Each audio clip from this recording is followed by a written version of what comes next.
All right. Just coming by again to say thank you so much for amazing content. Well, you're welcome, Bomber. I had two people leave hateful comments today. So I was kind of like, what's going on? You know, for the most part, people have enjoyed what I've been doing, and I've been enjoying doing it. But I had two comments left on my YouTube video, the latest YouTube video, talking about their character selections for leveling up. But thank you, Bomber. Thank you. Yeah, it was very weird. Dance, hello.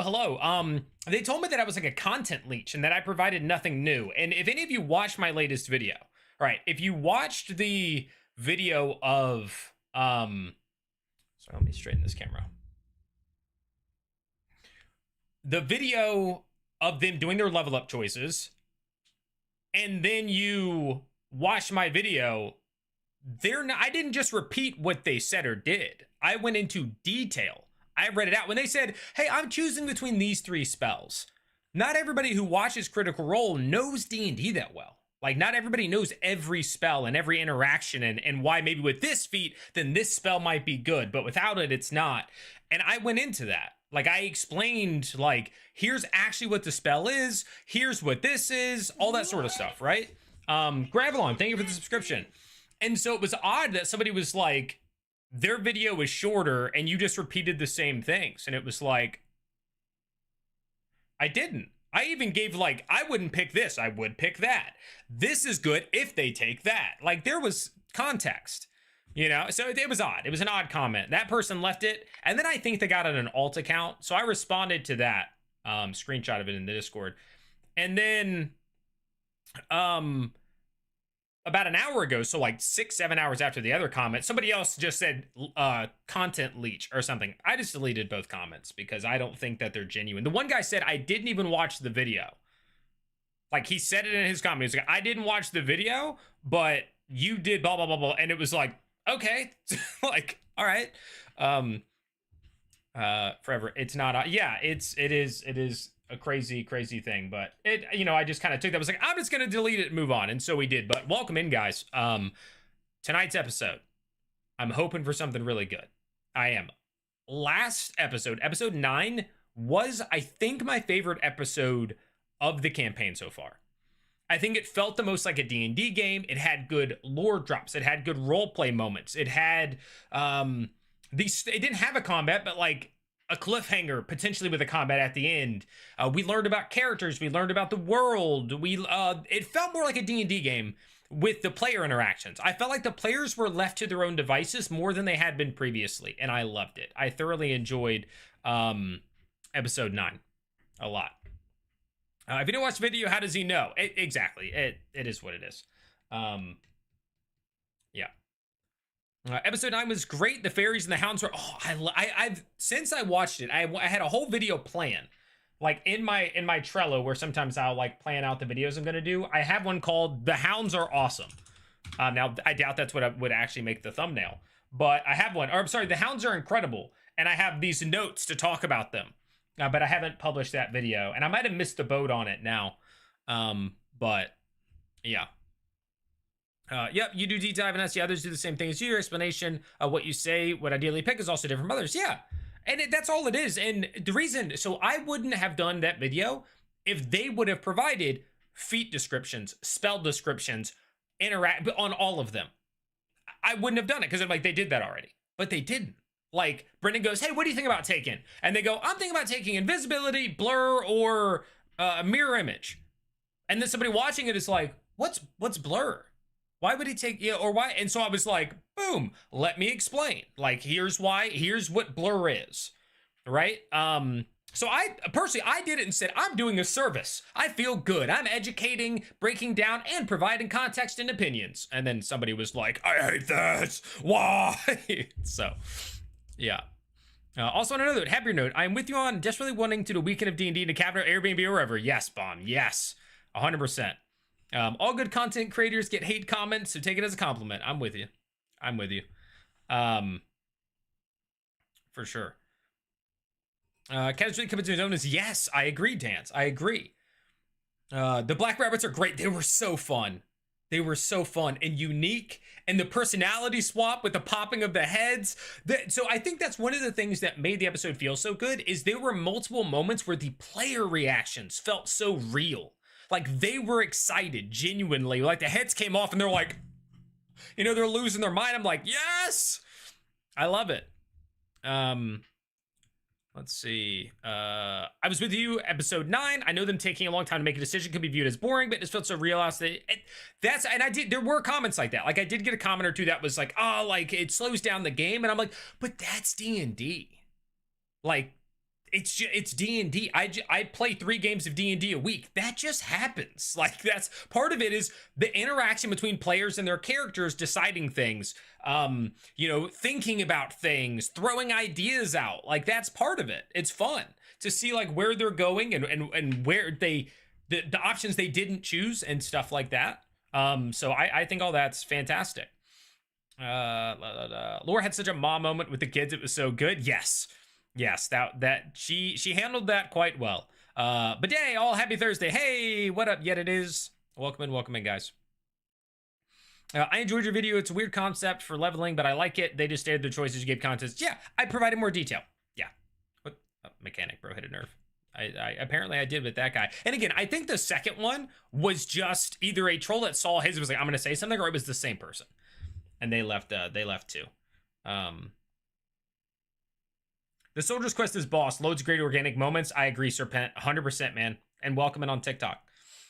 D&D can get hit with a sudden slow thing that's half the game. Yeah, that's part of it, is that player interactions. And sometimes as a DM, it's fun when, like, you put them in a situation and then you just sit back and you watch as they engage with one another, trying to figure it out, thinking of things, like all that sort of stuff. I really enjoy that. And Brennan did a good job of it in this episode. It wasn't until later on when they had been like in this chaos for a while before he said, you know, that a guard is about to like come around the corner, right? And then they're like, okay, we don't have much more time. We need to make a decision. But he let them go for a while, and I enjoyed that. If you have multiple people covering the exact same piece of media, of course, what's going to overlap with this? Why would that plagiarism? Yeah, well, again, it wasn't plagiarism. He basically said that all I did was repeat what Critical Role posted. And that's not true. Like, it just downright, it's not accurate. Which is why the comment was so annoying, was because like that's what you're saying is false. And then he even said like, I didn't even watch the video, and I was like, okay, all right. What up, Sherry Cook? Welcome back. The Crazy Shopkeeper, the Fairy Trap was a great one too. I loved that. Wick is like, I'm gonna do something good for Thimble. I want to get her a gift because she like feels this hostility to the Candescent Creed and me, and so I'll get her a gift. Investigation. That didn't go very well. Goes in, the guy's like, this will melt the flesh off of him, and you're like, oh, never mind. That was good. I don't think the other tables are going to have NPCs as iconic as the Hounds, Black Rabbits, and Olbid for the... That's true. Like, did they get the good stuff? Because, I mean, how are you going to beat the Hounds, the Black Rabbits, and Olbid Moore? Like, they're so good. They're so good. The Nat one was deadly. Yes. I love when my players ask questions, not only me, but one another. Agreed. As long as it's not a shopping episode, I'm down for slow character episodes. Yeah, I mean, I don't typically enjoy if it's like all dedicated to that, but at the same time, yeah, they're not the most entertaining, but I do like when it feels like I'm watching a D&D game rather than something else. That's one of the things that draws me in. So that was really enjoyable. Skinner the Wreck. Yeah, Skinner and what was her name? The one that Skinner had a crush on. She was also really cool. Kattigan is the most immersive, always in the brain of character, in my opinion. Robbie has done a great job of separating him and the character. I agree. And he's been the one who has said like, ooh, above table, I think this or I feel this, but like Kattigan doesn't. So I think Robbie is very aware of the idea of metagaming. And so he's able to kind of to set that up in a way that he doesn't do it and respect it and view it, which I enjoy. Is the level up episode a must watch, or should I watch it to stay in the loop? Only so many hours in the day. It's not a must watch. It's very much Brennan going, hey, when you level up, you know, what feats or what might you take, or do you want an ASI? And if you got new spells, what spells might you take? That's it. And then them saying like, I'm thinking between these three or those three. And then they rolled their HP. That's it. But their version is like, I don't, was it 17 minutes long? Mine is 20 minutes long, and I break down the exact, like, I show screenshots of every spell and feat, and stuff like that. But it's, yeah, it's not like a long thing. Like, my video is longer than their video because I go into more detail, and it's still only like 20 minutes. But it is not a must watch.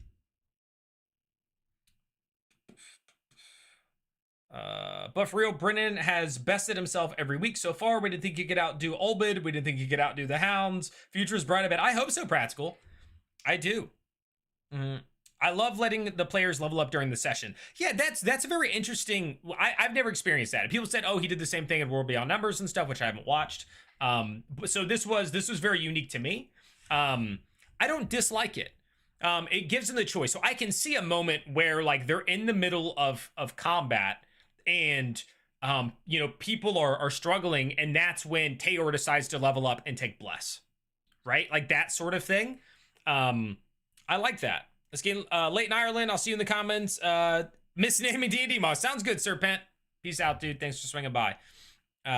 So I think it opens it up, the game up to some fun narrative stuff. For sure. I wonder if they're going to do a video like that for every level, for every group. I'm not sure. How adaptable to regular play do you think their native leveling is? The way that they're doing leveling? I think it's quite easy. To just be like, hey guys, you're not leveled up. Like, I'm telling you that you will level up. Go ahead and make your decisions now, or think about the decisions you want to make, and then you choose when that happens to a narrative moment. I think you could put that into any group. I think some groups won't care. I think there are plenty of people out there who are like, dude, just let me be my next level and have my, like, I'll make my decisions. I don't need it to be like some narrative moment, because not everybody plays narrative Dungeons and Dragons like Critical Role does. I think more people do it now than did before, but yeah. I can't believe, never mind, I'm not gonna say anything.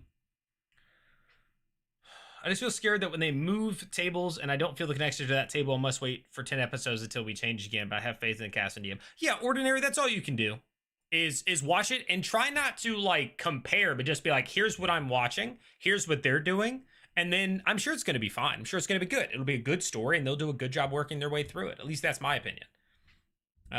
There's going to be no doubt that there's going to be some sessions that are better than others, with some groups versus other groups and things like that. So Dino says Sir Gully Breaches was hard to top, and then he gave us Hawkins on top of Gully Breaches. Sir Gully Breaches wasn't near the top for me. I mean, I liked both of the Hounds. I liked Olbit a lot. Yeah. I can't wait for some epic moment where someone casts a spell near Thimble and she chooses level up and cut their hand for that. Yeah, I'm with that. Mage Slayer's what I would pick if I was her. But I also like Slasher's decent. Back and forth edition, my GM used to let us level up during the session and gave us a full heal. Like a Diablo level? Yeah, that's what we call it in my Saturday game. I don't run that one. But they'll sometimes we get a Diablo level where he'll be like, okay, you guys can level up. Boom, all your HP is max. You basically get a long rest right there in the moment, and stuff like that. So it felt more like a video game. Yeah. Laura narratively did that when she used the new spell Fly and role played that Imogen didn't know how she was doing it. I like that, Quake. Heck yeah. Also, welcome in if I didn't already say that to you. CS is the way. Lizard, the losing streak out. I got up to like 28,000 something, and I dropped below 25K today. Like, I was losing every single game. And when I finally get a win, it would be worth like 100. Like, it'd be a win that I was supposed to get. And then it would be like, oh, here's 100 points. And then, yeah, I've dropped like 3,000 points in CS. But we're not talking about that. We have to talk about this. What if they die before the narrative moment? The extra HP would have saved them. Very true, Martin. Very true. My guess is that if somebody thinks they're about to die, they're probably going to go ahead and use it. The other thing I'm curious about is if they level up in the moment, does their max HP go up and they gain that amount? Or does the max HP go up if their current HP doesn't change? Right? Because somebody got a 12 on their HP roll. Is it Kattigan, I think? Got a 12? That's a big jump in the middle of a fight. Like, if you go up 12 hit points in the middle of a fight, well, you just got more than a freaking basic healing potion will get you. Right? So that's crucial. But if all it does is raise the max by 12, but his HP stays the same, and he was, like, down by 5, then yeah. Yeah. Spell slots at level up. Yeah. That's what we call a Diablo level, like when you're playing Diablo. And that happens.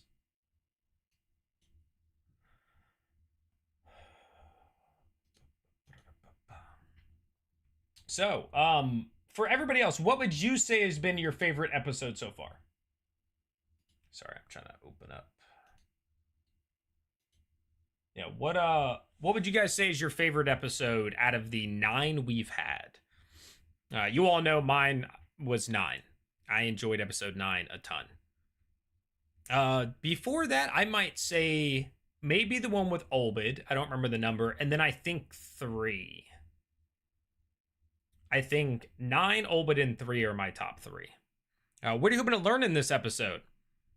More about what Taconis is doing, what this disease is. What is the disease being brought to them so that they can be... So it's kind of like this, right? And this is the way I see it. And I do genuinely think that this is going to be what happens. This is me putting my bet. I think Taconis or Halavars created this bellows fever so that the Halavars could tell people they can cure it with the light to get more followers. Right? And I know that's not like earth-shattering. I'm sure tons of people think that. But, yeah. I'm pretty sure that we're going to learn something about that. And we might learn more about, like, where other people turn to stone. Who knows? Let's see. We got a 3 from Bree. Okay, I like that one, too. 3 was the one where Julian yelled at Octus, right? At the very end. But it was also the one, like, the one after, yo, Zag Attacks, thank you for the subscription to YouTube. Also, Jay, sorry, I see your wasabi. Hey, what's up? That's tough, I can't pick, fair enough. Do y'all think this episode will be 5 hours long? I would not be surprised. I would not be surprised. Because we're going to probably start with a combat. Those typically take a while. And then there may be some, I don't know. Think about Daggerheart, Draw Steel. I did not, Jay. I also don't own them. I guess I technically got given a Daggerheart thing on one of the websites that you can, like, run stuff through. I can't remember what it's called. The one that they kind of launched with support. But I got Daggerheart for that, but I never even looked at it. I think I scrolled through it once, like, quickly. Will Sid survive? Is he already turned to stone? We saw his fur and blood, so we'll have to see. I genuinely think someone is going to die tonight, but do you think it's going to be one of the players or like an NPC like Sid?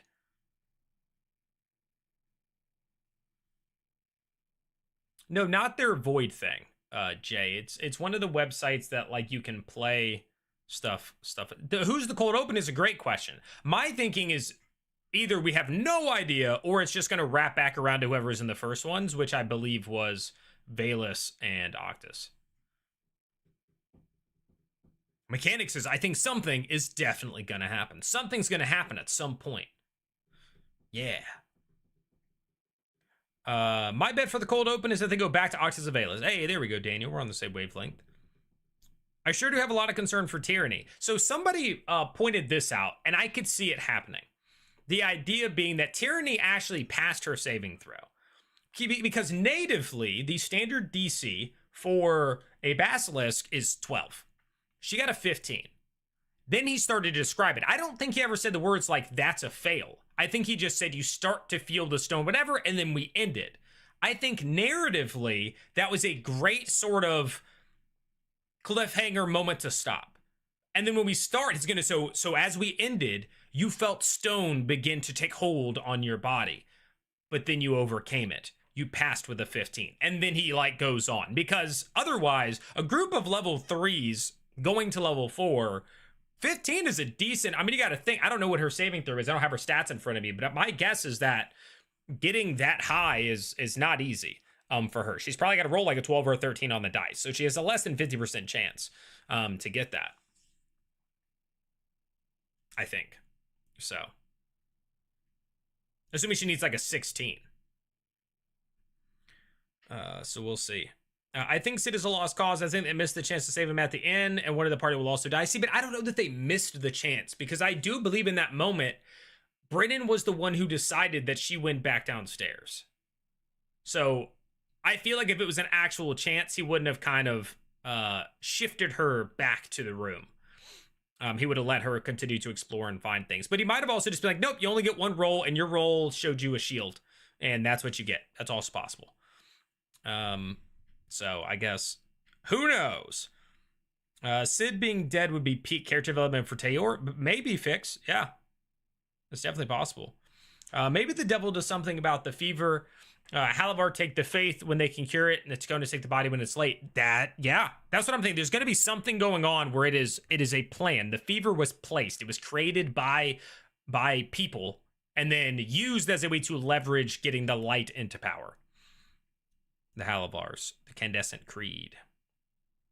For Return to Seekers group, Martin, I think this will be the last Soldiers table. And we'll swap to either the Seekers or the Schemers, I think. But we're also going to skip 2 weeks. So this is our last episode until like January 8th or something. Still in base, I'm just going to hide out as Octus if she succeeds. True. Very true. I mean, they're going to have to fight him. One of the weird saving throws that goes in stages? Yes, correct. Yeah, she'll still get another save. But again, if the save is at least 16 plus, because she failed on a 50, we don't know if she failed, but if she did fail, she rolled, it was a 15, right? So it means that it's a 16 plus, which is very high. Am I the only one who was getting tired, a bit tired of the Soldiers table? I like to see a better mix. I'm not. I know that there's other groups, and I'm fine if they swap to them, but I'm not getting tired of the Soldiers table. And I will say to this, Sutton, and this is not an attack or a knock at you, it's interesting to me, though, when I see those kinds of conversations, because of the fact that this is how their campaigns have worked this entire time. There's, like, nothing changed. All we got, now we're following one group of 5 players for however long, and for the last 10 years, we followed one group. Like, and now people are like, oh, I don't want to watch this group, and it's like, it's just an odd thing that people are acting like this is different from the norm, but in reality, like, this is the norm. Like, what you're seeing now is like a normal D&D game. Hey everyone, yo, what up, little bun bun? But Brenda would have let her continue if she asked, like when he tried to make the party go in the hospital last episode, but Robbie said, nah, scoping things out from across the street. I mean, maybe. Link Journey says, predicting that this might be the final episode of Soldier Table before we switch. Yep, I think that's a fair prediction. I think that is a fair prediction. That's what I'm thinking. I think they'll finish with this, they'll take their 2-week break, and we'll come back with somebody else. What up, Saz Drummer? Hello, all Tacona's gonna turn Sid into something rad. Maybe. Daniel says, assuming the soldiers win and rescue Sid, where do they go next? I have zero idea. I'm thinking maybe they start to work against the Halavars. That's what I think. I think they're going to learn more about what is going on here, and then they're going to go against the Halavars because of the fact that, like, Wick wants to root out the rot, to disinfect the rot and his family, and then all of these people are now going to be kind of anti the Halavars, like the rest of the soldiers' tables. So that's what I think. They'll try to get back at them in some way. Am I the person that hoped Wick would have been more shaken up after almost dying? Yeah, he handles it well. Brennan had Morgan offer to sniff out Sid in the tavern, and I think they missed the opportunity. Ooh, I didn't realize that. Are we skipping 2 weeks, though? January 1st is on a Thursday. Yeah, we are. We're gonna, they've already said, this, we watch tonight, and then 2 weeks, they're not gonna have an episode, and then we'll come back. Or at least not a Thursday, not a campaign episode. Maybe they'll release something else. I'm sorry, worded that wrong. I like the story, but I like to see more of the other table. Yeah, so I'm with like the idea of like, oh, I know some of these other tables I'm really interested in. I do get that. It's just some of the other comments they're like, oh, I'm so tired of watching one group, and it's like that's what you've done for 10 years. Like, what do you mean? Like, that's the normal thing that you've done. But yeah, I totally understand being like, I want to know what the schemers are going to be up to, or I want to know what the seekers are going to be up to, or I love Julian's character, or Octus, or Valus. I totally get that. That's fair. I love the soldiers table. I enjoyed them as well. I do want to see all these main cast together more, but I don't know when it's going to happen now. Yeah, I wonder if at some point they'll do like a special moment where that happens, where like the original cast all get back there. It's a 3-week break back on the 50. Wait, have they said that? Why in the heck would they make it 3 weeks? I thought it specifically was like, we're taking a 2-week break.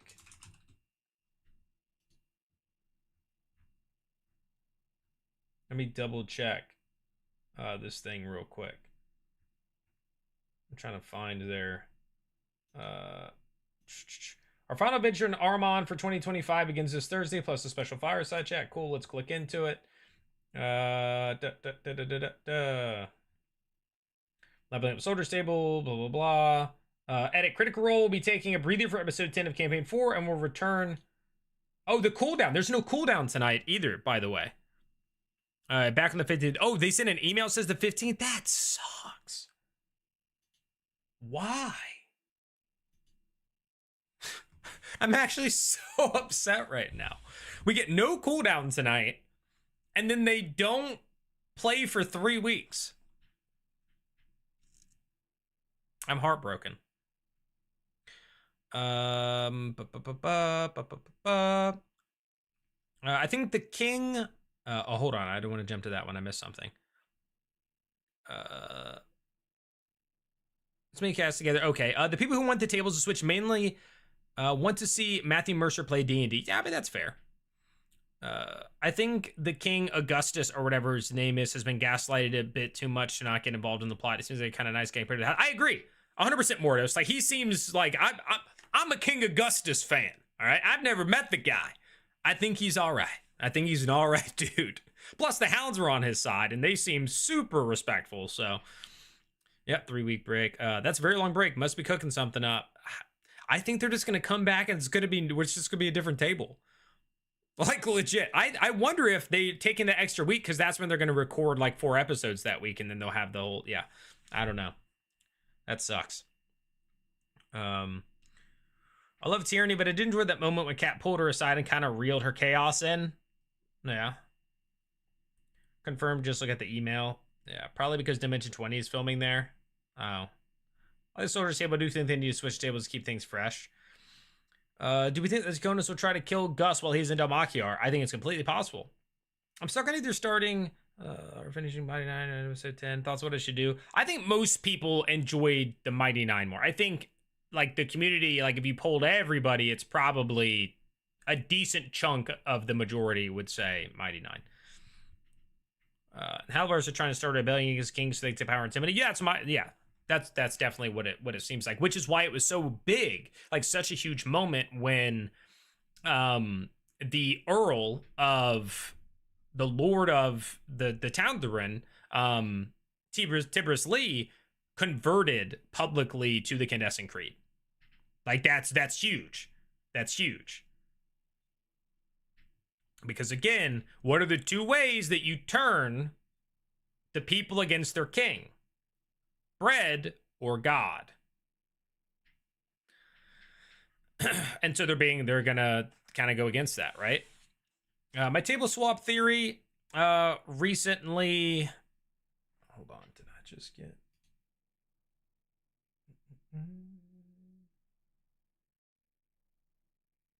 Megan, thanks for liking the live. I appreciate that.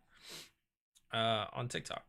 Table swap theory is that there's going to be a big event that changes the world that the soldiers table witness, and then it'll go back to the other tables.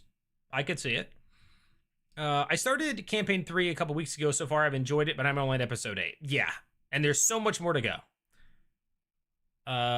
Never played D&D before. Did Tyranny die or dying last episode? So Cameron, she basically looked into the eyes of a basilisk. And when you look into the eyes of a basilisk in D&D, it begins to turn you to stone. So things like Medusa will turn you to stone. A basilisk has a petrification ability where if you look at each other, it tries to petrify you.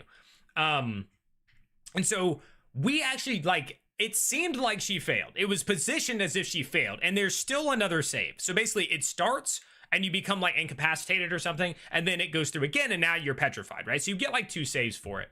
But that's the impression we were given, is that happened. But we'll see. Also, never played D&D, watch Critical Role, man. Welcome to the nerd culture, Cameron. Well, if they're taking a 3-week break, maybe I can get my sleep schedule back on track. Maybe. One, it sucks as a fan who wants to keep up with it and watch it. It also really sucks as somebody who makes content around it that there's going to be nothing for 3 weeks. That does blow, I'll tell you that. They might start working with the King Against the Houses. I would like that. And then actually be like with the hounds, right? Like actually have the hounds like fighting on their side versus being like, hey, we can't really get involved. We'd love to help you, but we represent the king, so we can't get involved, which is what we've gotten so far. Where were Octus and Vela staying in those cold opens? They were at an inn down in the Dolmar Pass.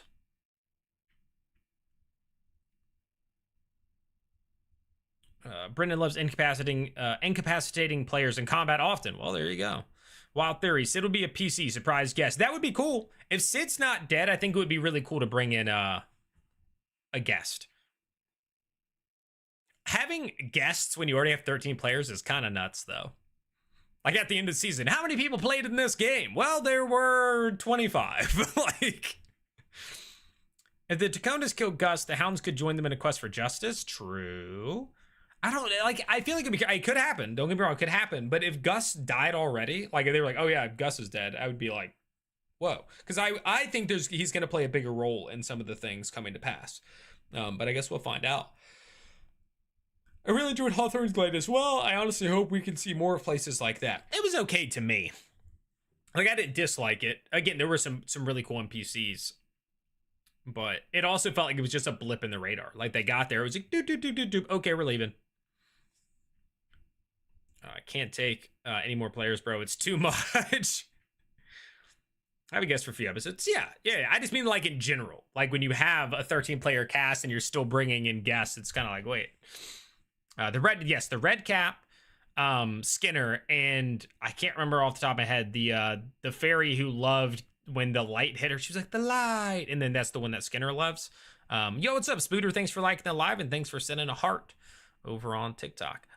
Anybody who's tuning in, if you haven't already subscribed to the YouTube channel, click the subscription button. It's free. Also, like the live, hype the live if that's there, but definitely give it a thumbs up. If you're on TikTok, tap your screen, give me some likes there. Anything to get me pushing the algorithm and get some more people. Honeysuckle, that's what it is. Thank you, FixMy. Thank you. Yeah, I enjoyed Honeysuckle. But yeah, click that subscription button. Click that follow button wherever you're at. Appreciate it. Mini Weathered Pages, thank you for the liking the live on TikTok. The letter from the owl still not read yet though. Ooh, yeah. Wait, have they? Now that you say that, I think they said one of the reasons for West Marches was more for more guest appearances. Did they say that?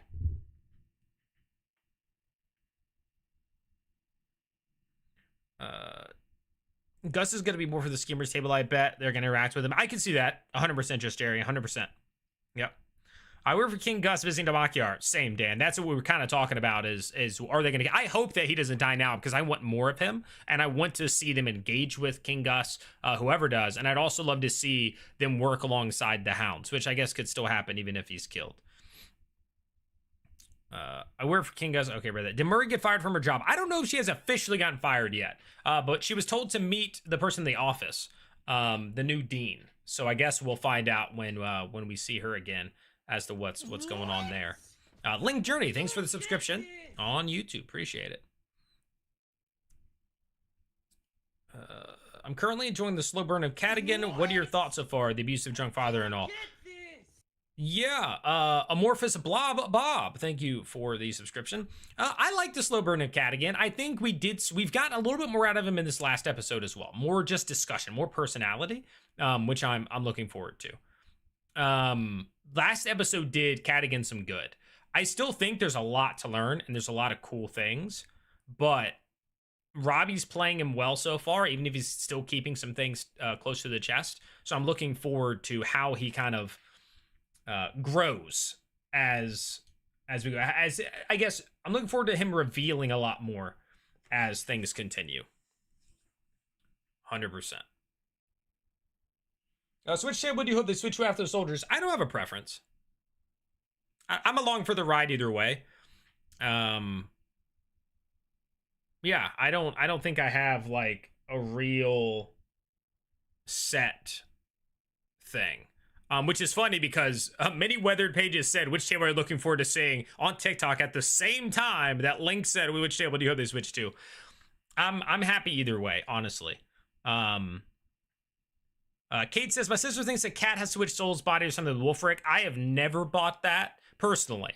I don't think that's the case, and I think Robbie has done a lot to try to kind of, which again could be on purpose, but he's done a lot of things that make me think no. He's outright even said like it's just a man's best friend, like it's just a dog. I mean, it's a wolf, but he's basically said that. So I'm taking him at his word that that's not it. I'm curious about the level up thing. He said that something unique with the story or something is going to happen with Wolfric. So I'm looking forward to that. Hal fought for King Gus. I'm imagining a play to give us insight into the War of Axe and Vine. I hope. I would love to learn more about the War of Axe and Vine. Do I have a favorite character so far, Sutton? Wicander and Teor, probably. I enjoy Julian as well, but we haven't seen him in a hot minute. So if I'm picking right now, I'm probably going to do it just off of the soldiers table. And Wicander, I think Sam is playing Wicander incredible.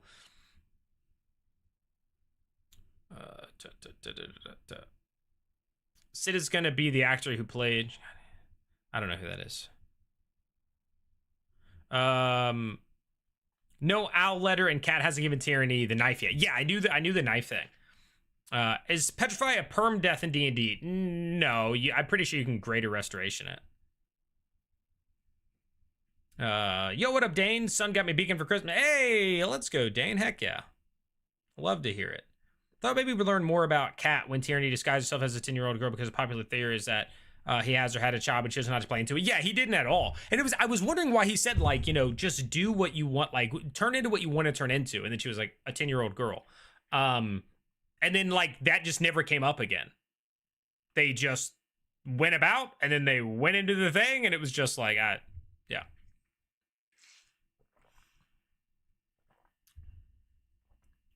What's your thoughts on the homebrew leveling system?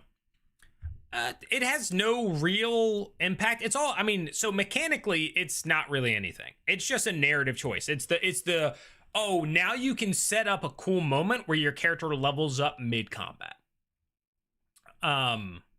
So I don't have like a particular, I think it's cool to kind of have them say who is looking at what. Oh, now we can't wait. What are we talking about? Sita? What? Yeah, I don't know that there's like a specific thing that it does other than like you get a cool look at what the players are thinking, like when they're trying to decide on things. Pretty sure the freezing play was before the Shapers War. Just gotta carry Tyranny statue back to the exactly, Chrome. You just gotta just walk the statue down to like the Lux. Maybe the Lux can cast that spell. Doesn't Blasting's Blood also fix petrification? That may be a thing as well. Petrification not equivalent to death. It is a temporary suspension of life. Thank you, Chris, for the sub. The resub for 88 months. But if you're not cured, I believe the stasis specifically says the individual creature is preserved until they're restored. Yeah, there you go. It's like going into a cryo chamber. You're safe. Whatever you're talking about. Oh, okay. I thought it was like something specific. I was like, what are we talking about? What are we talking about, Sita? Yo, wild theory here. What if Teor and Sid are gods? We still have no idea how Teor has divine powers. What if Teor is the flame god and Sid is the underworld god, and we have seen gods become mortal? Nope. Not a theory that I would support personally dealing. It's out there. It's out there. And his power comes from something. It was seen in his eyes, right? They saw in his eyes that his power came. Something was in his eyes. I don't know what that means, but something was in his eyes. But I don't think that Teor and Sid are gods. Personally. But I'm also but one man who knows nothing more than you do, and I am just as likely to be wrong. I feel like Thimble's level up should have happened at Kaz's death. That would have been a good moment for it, for sure. But she also beat the bricks off of him. It was like no contest, so like, Plus, I would say narratively, yes. I would say mechanically, I like the idea, like, at least in my games, you level up after like an arc is completed, right? It's kind of like achieving the goal is what gets you the level up, not like, oh, you're about to do the thing, level up. Like, that's normally kind of how I do it. But I'm sure people enjoy different ways, so that's fine. What if some of the gods became human and faked their death? There's definitely other theories out there of people saying that they think that like the gods aren't all actually dead and that they tricked people and stuff like that dealing. Yeah, I've seen that one. Arcane Shifter, what's up, dude? What'd you miss? Just talking about the episode. Plenty more time to do it. I'll see to what you've been up to. Teor being possessed by an angel or something is an interesting thought. Brandon said early on that death is weird. Doesn't mean the gods didn't really die. I think he meant that death is weird in the sense that not related to the gods, because gods handled death and now the gods are dead. So that's where I think he's like, it's weird now because the order of operations has like pieces taken out. Like the gods took their worshippers through the process of dying into like the beyond the, you know, the veil, and now they're not there, so there's no beyond, which is why the world is being populated behind the veil with the dead. That's how I understood it, at least. Tyranny stays petrified for a good amount of time. Does that include saving throws? Wait, what do you mean? I like to level after arcs and before massive battle strategic puzzles. Yeah, so that's kind of both sides of it, Bree. Yeah, like they're saying like right before you get to that epic moment, you get a level up to help you in it. To get to use something new during that, and then the other side is like, no, you earn it from that. I sort of believe that Tyranny is Wick's long-lost love theater girl. She could have been changed. And remember why Petriconis sent her the Halvars? It's completely possible. So people have that theory. That's another one. Again, I realized I did a whole video on theories and realized I'm just not a big theory person because I don't believe most of these. That's another one that I don't think is it, unless it is being intentionally buried by the players. Because Tyranny saw the image. So unless she became the person, but the person's body changed, the mind changed, then it's not the same person, right? Like that's kind of where I'm at with it. Because if she doesn't look the same and it's not the same person, then it's not the same. And if it is the same, that means she saw it. She saw herself in a picture that Wick was looking at, hid it away. And then she never mentioned like, hey, wait, that was me. And then she brought it up to the rest of the group like, oh, he had a picture of this girl, blah, blah, blah. And so, yeah, it just doesn't fit to me. It just doesn't fit to me. Once fully petrified, no saving throws will help. Only restoration. Correct. Yep. Thoughts on the dog reveal? Oh, the fact like what the hounds are? I thought that was so cool. I loved it. One, I love the hounds. So you take the hounds, and then you add in the fact that they're not druids. They are knights that pledged loyalty so distinctly to the king and to being a knight, to knighthood, that when they die, they reincarnate as hounds to continue to fight for the king. No notes. No notes. I loved that. I loved that. Because what do they always say? Dogs are the most loyal, right? Like dogs are loyal. And so it fits in like different ways. I loved it. I loved it. What do you recommend Brendan's level up strategy? We talked about it several times. Scottish, I'm fine with it. I don't think it has like, its only impact is people get like a narrative moment if they want it. but they also don't have to. Like, somebody could start tonight, like, and be like, hey, I chose to just be leveled up. Cool. And somebody else is going to wait for some cool moment, and somebody else is going to, like, not wait for the coolest moment, but just, like, a moment. So, yeah. So I guess, like, sacrifice lover to summon demons. Well, Audrey, it wouldn't be that, like, he did it, right? That she disappeared, and the idea is because his family didn't want her to marry her, that they would have done that. So yeah. Could have no recollection of her past life. Yes, but again, that means that she would have seen herself in the picture unless she literally doesn't even look the same. In which case, then it's not the same person. If the body is completely different, it's a different body, and it's a different person inside, she didn't take over the lover. The lover's gone. Maybe we'll learn that, like, in actuality, if Tyranny was to give up the body, then the body would transform back and the memories that, sure, again, it could happen. But it's not a theory that I like. I personally don't love it.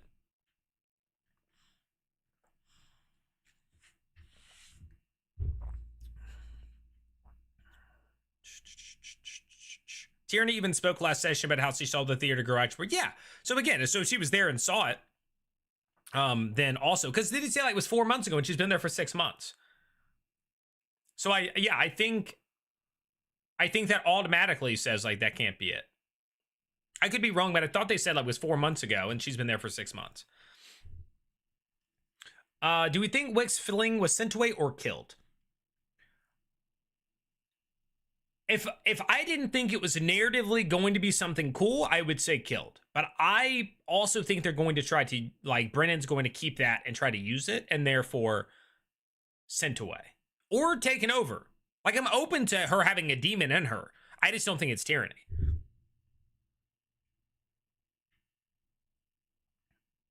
Yeah. So I still think there's that. I just don't think it's Tyranny.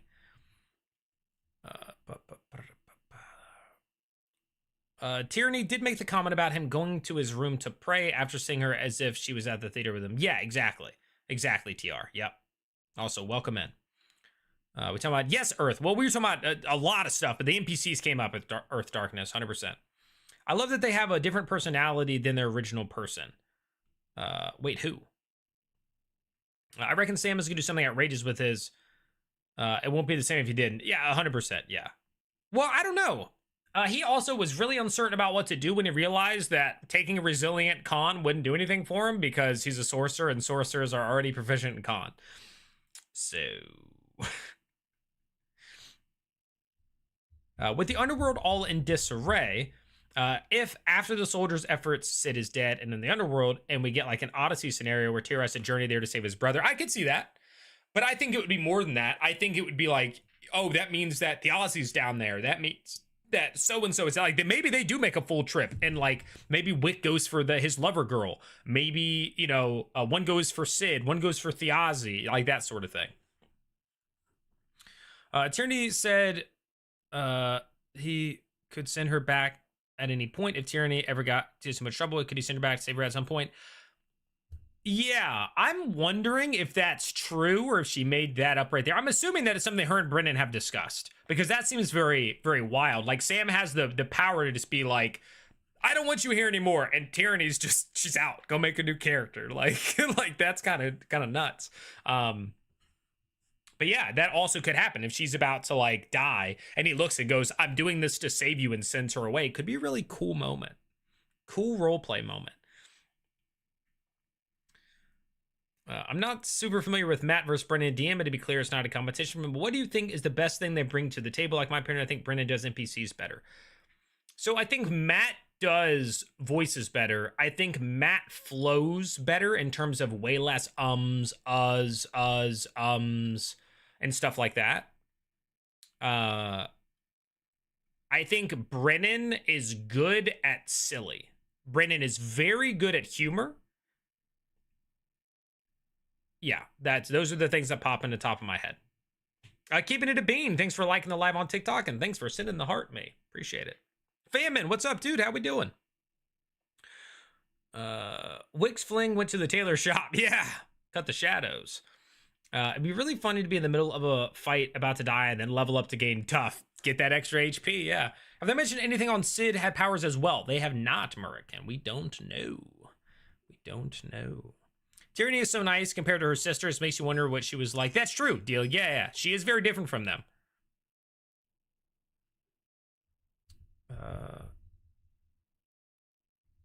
Cat vulnerabilities. Can't climb down. Exactly, Dance. The whole tree thing, I hope, becomes a recurring thing. And then when he finally, like, goes to do it once, rolls a nat 20, and he's like, I've conquered the trees! Like, I'm hoping for something like that.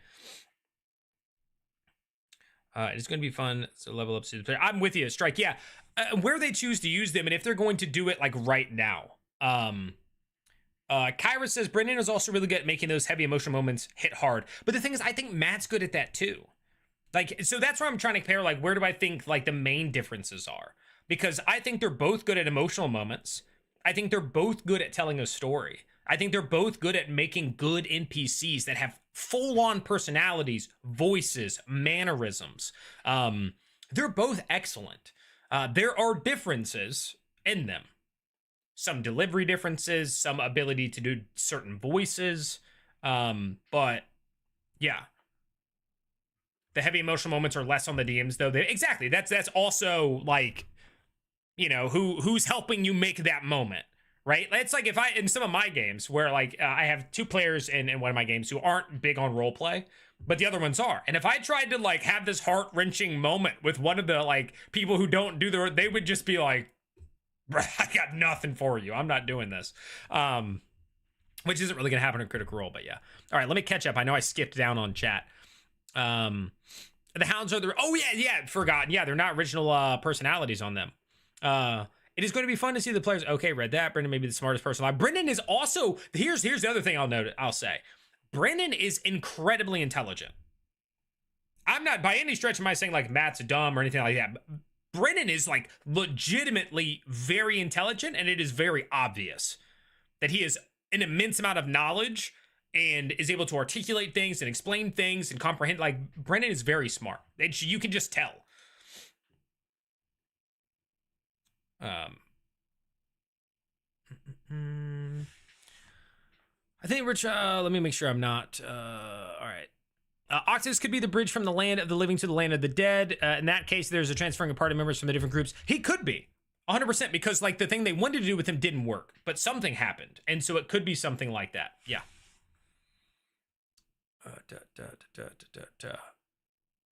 Matt just says like instead of which is to me very different, especially if it's like blah blah blah. I agree. Matt is a very flowy DM. Yep. Brendan is a better storyteller, whereas Matt is a better world builder. Both are so excellent in both storytelling and world building. Yeah, they're both great at it. I don't even know if I'd say like one is better than the other in storytelling or whatever. I think I think it depends on the story partially too, and who they're telling it with. Brendan's also really good at making those heavy emotional. Oh, I read that. I think they were trying to make Octus a type of bridge, but it was ruined when you removed the stone. Oh, you think Taconis were doing that? Yeah. I think it was said that Sid was part of the rebellion at the Ozzy's crew, so probably low-level skills. Yeah, probably similar to the rest of the party. Phenomenal DMs, I agree. I would play at either one of their tables, no questions asked. How much of Charity being different from her family is to do with Wick's influence? That's true. I mean, I don't know. I'm going to guess that like Wick's influence plays a role because he actually genuinely believed in it. He was living something and she had to witness it happen versus like you're watching somebody pretend. And so that could have altered her in some way, which could be the difference is that like, yeah, you're like, oh, her sisters aren't like her. Well, they're aspirants to people who knew it was a lie. Right? So, oh, but I think Wick's younger brother might not know. So maybe that's not true. I like Brendan's light moments, like the head changing. Exactly. I think, again, Brendan does humor very well. Coming up with that sort of thing, fantastic.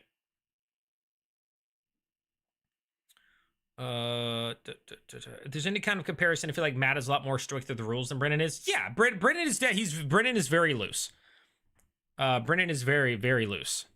Tate, paint anything fun recently?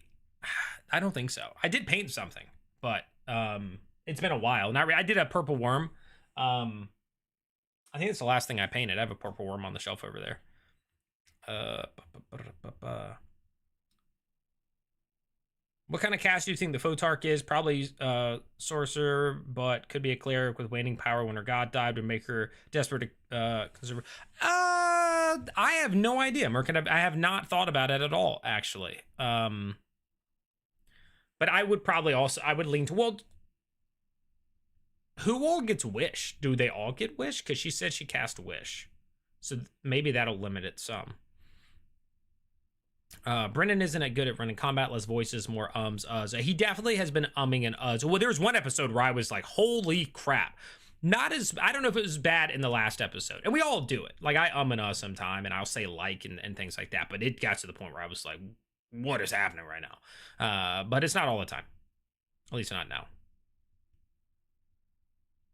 Level 20 cleric. Well, I mean, yeah, if you're assuming the Photarch is a level 20 cleric and use divine intervention to be able to cast Wish, then I guess cleric is on the table. Is a genius even in college at like 14. Yeah, Brennan seems very smart. Is better at making homebrew rules. Yeah, they're both good. I mean, it's different approaches. Peak jamming so far for me is Matt towards end of season 2, Nightmares. Who's seen it probably agree. I don't think I've seen it. I've enjoyed the verbiage that Brennan is used to describe environment and situations. Breath of fresh air, in my opinion. That's fair too. Again, because everybody has like their kind of their baseline. And so the way that Matt describes, you may be like, oh, he's described something like that before. Because one, the English language has but so many words. And two, you only know but so many of them. And then like their comfort words or words that you circle around. Like you rotate between like 30 different words to describe something. And then all of a sudden you have somebody come in and they have a different vocabulary. Which I don't think knocks either one up or down. I've enjoyed. Brendan doesn't do sound effects like Matt. True, he's done a couple, but not to the thing. Yeah, but if Matt and Brendan both asked you to play in a game at the same time, who are you saying yes to? So I think last week I said an answer. I'm a little more torn now. I will say it is closer than I thought it would be. I think I still pick Matt. I do think I still pick Matt. But I think it's like, if you put a gun to my head and we're like, you gotta pick one, then I'd be like, Matt. But like, I would love to play in a game with Brendan. And there's even a part of me that's like, no, I think you would laugh more if you played with Brendan. I think if I was looking for like a real good role play, whatever, maybe I'd go Matt. And if I was going for like role play, but also like a little goofy, I'm going Brendan.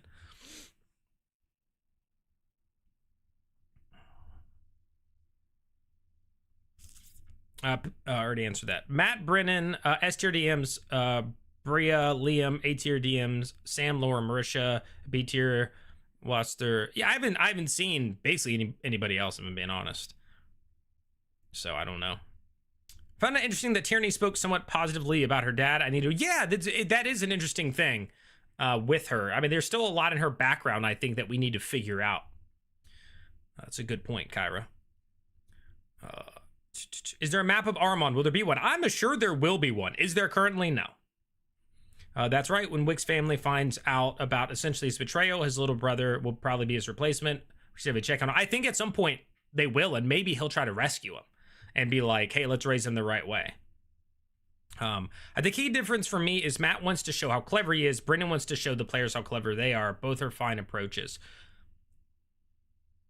Okay.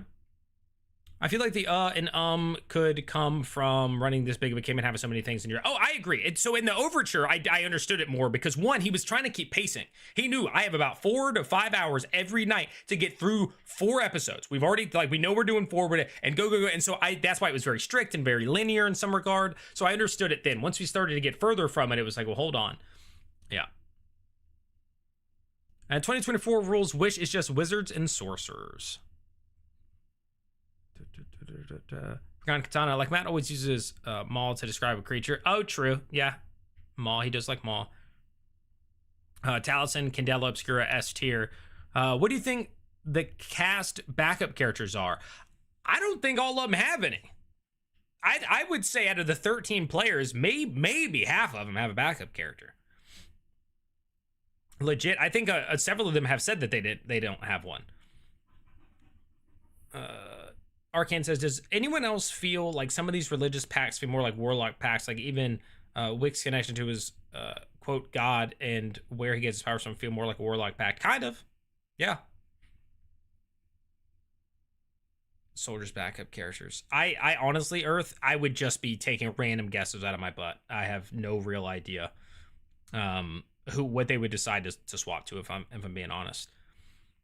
I think I'd want Brennan to DM for me because my preference leans more towards funny, but no one will say no. Well, that's so. I always said Matt because I love Matt's DMing, but I also think for how I have currently played the game, I think Brennan would do more of what I'm accustomed to, because yeah, there's a little silliness, there's a little goofiness. Even I've never been at a table where like everybody sat down and like the intent was like, we're about to run a heavy role play serious game. I'd be open to trying it. I don't even know if I would love that. But well, you know, maybe one day I'll find out. I thoroughly enjoyed Travis DMing his one shot, which I haven't seen. I think you described Matt versus Brendan DM style perfectly. That is how I see him. The Photarch used the filament from the Celestial to help her cast Wish. Yeah, so she did that and said that she wanted to do. She must have had a lot of filament then. Tyranny still loves her dad. Kattigan does not. Yep. Also, thanks for liking the live, Kyra, on TikTok. Famine says, the city leader whose wife died and he converted to the light, I think the Canessian Creed chick is going to resurrect to show the CC's power, but it's going to be a sham. Ooh, interesting. I mean, I already knew that they're using this as a ploy to, like, take over the kingdom. So, the Halibars are definitely trying to get that influence in Timony. There's no doubt about that. I still wonder how nervous Brennan is. We are only 10 episodes in. People are so quick to pitchfork it. I think Brennan will be significantly different at the end of the game. Oh, I have no doubt. I said that before. I think when I first brought up one episode where he was like umming and ahhing a lot, and there were some other things that I wasn't loving, and I was like, he's getting used to it, right? Characters players are getting used to playing these characters, right? They're breathing life into them for the first time, right? So they're going to overdo some things, underdo some others until they get comfortable and figure out the personality and the beliefs. And Brennan is getting used to running this game for these people, the world, things like that. So,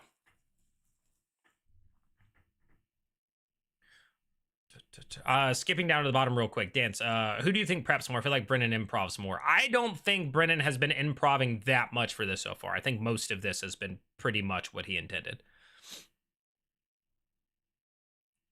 I still wonder how. Oh, already read that. Be awesome if for Sam's backup here to be Wick's little brother. So you go, well, yeah, but I think his little brother's like a literal, like a child. So I think they all have backups by now. I mean, maybe, yeah. Do you have any ideas on what the end overall arc, what the antagonists are trying to achieve is? Power.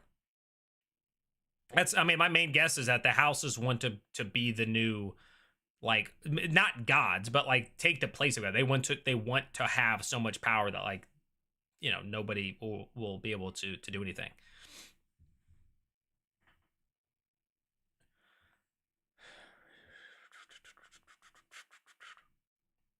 Also think we are pretty heavily biased towards giving them slack when needed. I agree.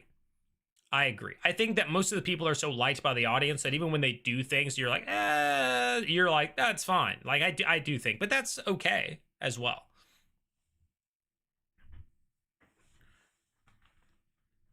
I don't know if this slipped past me, but why is Wick still saying things like follow the light and all that stuff when he literally saw his Xander's grandfather being siphoned for power? Because there's a part of him that, despite seeing it, because it was the moment, right? When he got his moment where he kind of, with the Fae, the first time they got kind of attacked by the Fae outside of Hawthorne's Glade. And he was kind of asked, he had the thing back and forth with Brennan, and he like levitated off the ground, and that's when he like sprouted the wings and all that. There was some sort of thing Brendan said where he was like, you know that, like, your family lied, and that's it, and yet you believe, and yet you do think that there's something real about this, and that, like, there's a power. So I think that's why. I think it's because he's like, yeah, maybe my family was lying about this, but there's some truth in here. They might not even know it, but there's some truth in what's, like, the good and doing the right thing and helping people, and the light is real to me. That's how I'm interpreting why he's still living that life, is because he believes in it.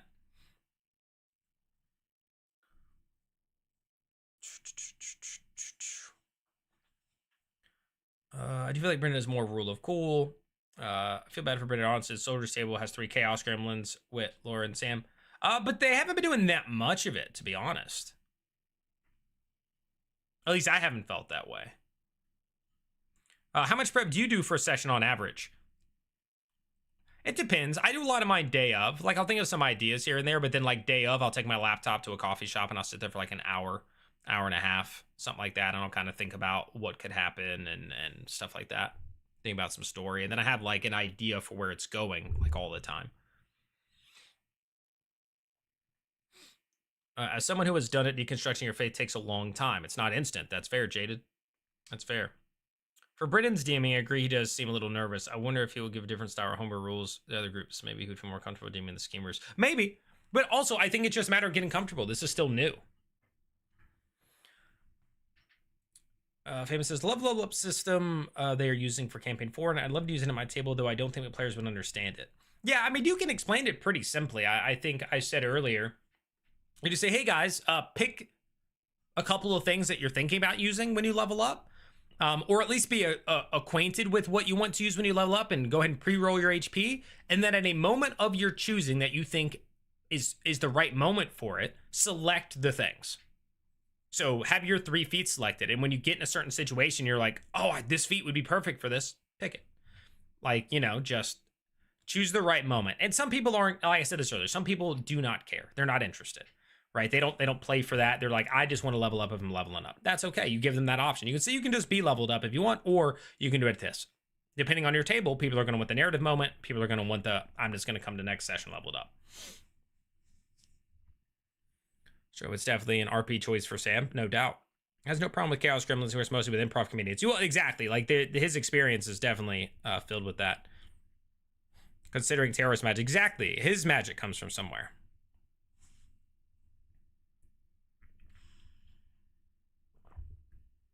Also, guys, once again, if you have not clicked the like button, the thumbs up button on YouTube, or double tapped and liked on TikTok, followed on Twitch, subscribed on YouTube, followed on TikTok, please consider doing so, guys. It would help a lot if you guys do that for me. I think there's a lot of good cohesion in the soldiers table. I think the only time things get muddled is when the party tries to dictate how Wick acts in a moment. Sam seems not to have agency, but I think that's part of why. Like, that's a character choice. Is I'm playing a very impressionable, uncertain of myself. My world changed. Everything is different. Guide me, right? Jaded Kills, thank you for the follow on Twitch. Like, that's a choice by Wick. And at some point, maybe he comes into his own and is able to do things differently.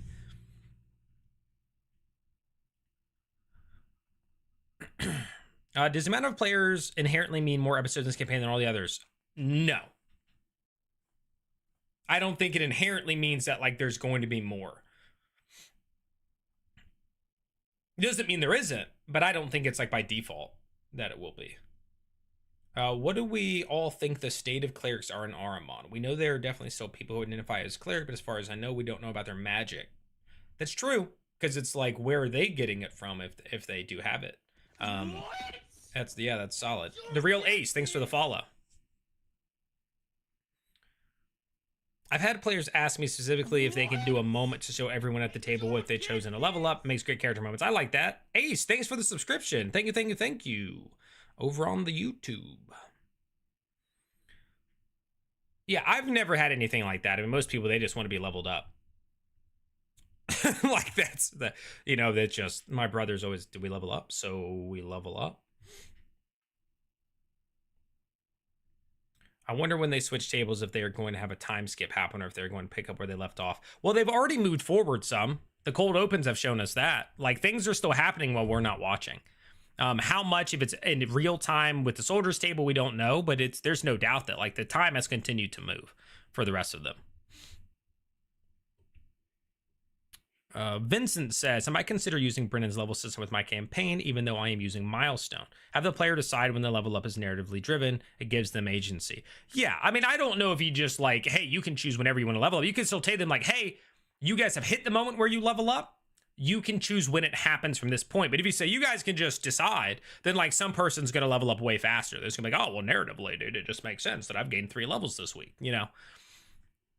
So there's probably some sort of limitation, or else it could lead to some strife. One of my guys would insta level or try to say that every time he does should lead to a level up, and he try to be level 20 while others. Exactly. That's exactly what I'm just saying would happen if you don't have some sort of some rails on it. Will be the GM for a campaign with some good roleplay elements for us. Will be the GM for a good roleplay element. Wait, what?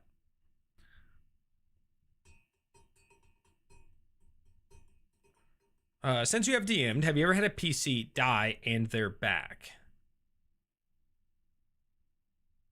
What are you saying? Has somebody died and the player continued to play, or like they died and the character came back?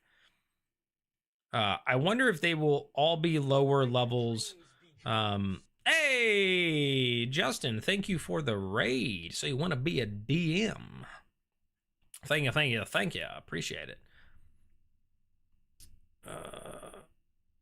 I wonder if they will all be lower level than the characters in the other campaigns by the end since they're switch tables. Well, my guess is that they will all reach the same point during their arc, right? Like they're going to hit level 4, and then when we go to the other table will hit level 4, and then we go to the other table will get to level 4. Like that's what I imagine. That's how I imagine it going. What were you guys doing on yours on the stream, Justin?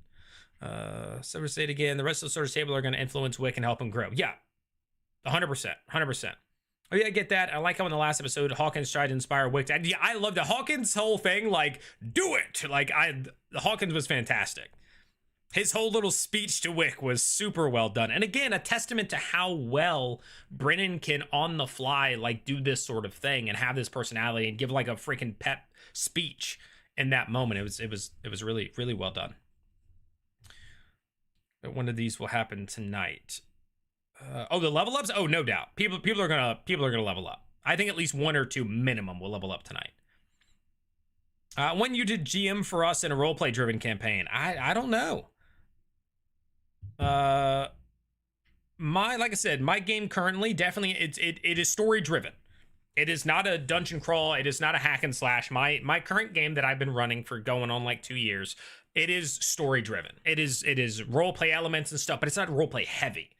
But it's like, no, you do need to talk to some people and figure stuff out. And I always give moments for them to ask stuff for lore and things like that. Since you have DM'd before, have you ever had a PC die and for their backup character, they chose an NPC? No, I have not. Wick could become his little brother and Teor becomes Sid. That could happen, yeah. I think that's a fair point to kind of like bounce into. Yeah. I think for that system to work, you should limit the level ups. Like you guys can only have another level up once everyone has already gotten this one. Yeah, for sure. That makes sense, Anonymata. Yeah. And then you're just gonna have the person that's like, well, dude, hurry up and level up so we can level up. Have your cool moment so we can get another level.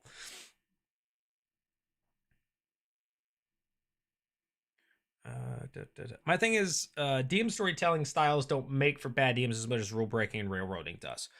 I think rule breaking in what way, for one, and railroading how? Because in most games that most people in this chat have ever played of Dungeons and Dragons, you've been on tracks. You haven't just played in sandbox open worlds where you can do anything you want all the time and the DM is just like, great, I'm prepared for that. I can improv that perfectly. You've played where they have ideas for the stories. What you decide to do when you get there, do you try to persuade them? Do you try to fight them? Do you try to sneak past? Those are all options you have. But like, you're gonna go there, right? Like, yeah. Like, to me, it's like railroading is the normal way of playing D&D. It's just a level of railroading that matters. We haven't met either. Still vague on the character's history and stats. True. Very true dealing. The do it now. Yes, Daniel. Yes, I loved that. When these will happen tonight.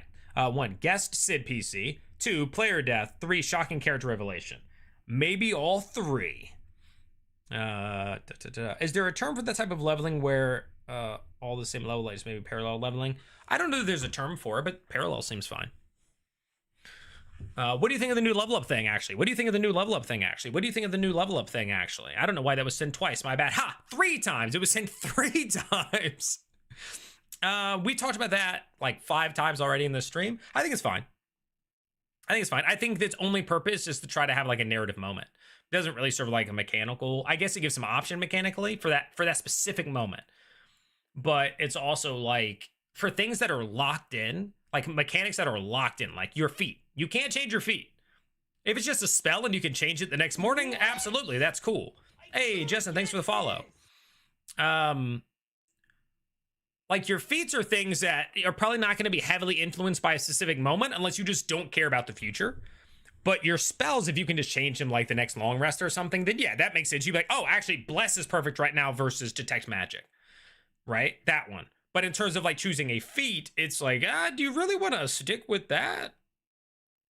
Even though it's only cool for this specific narrative moment?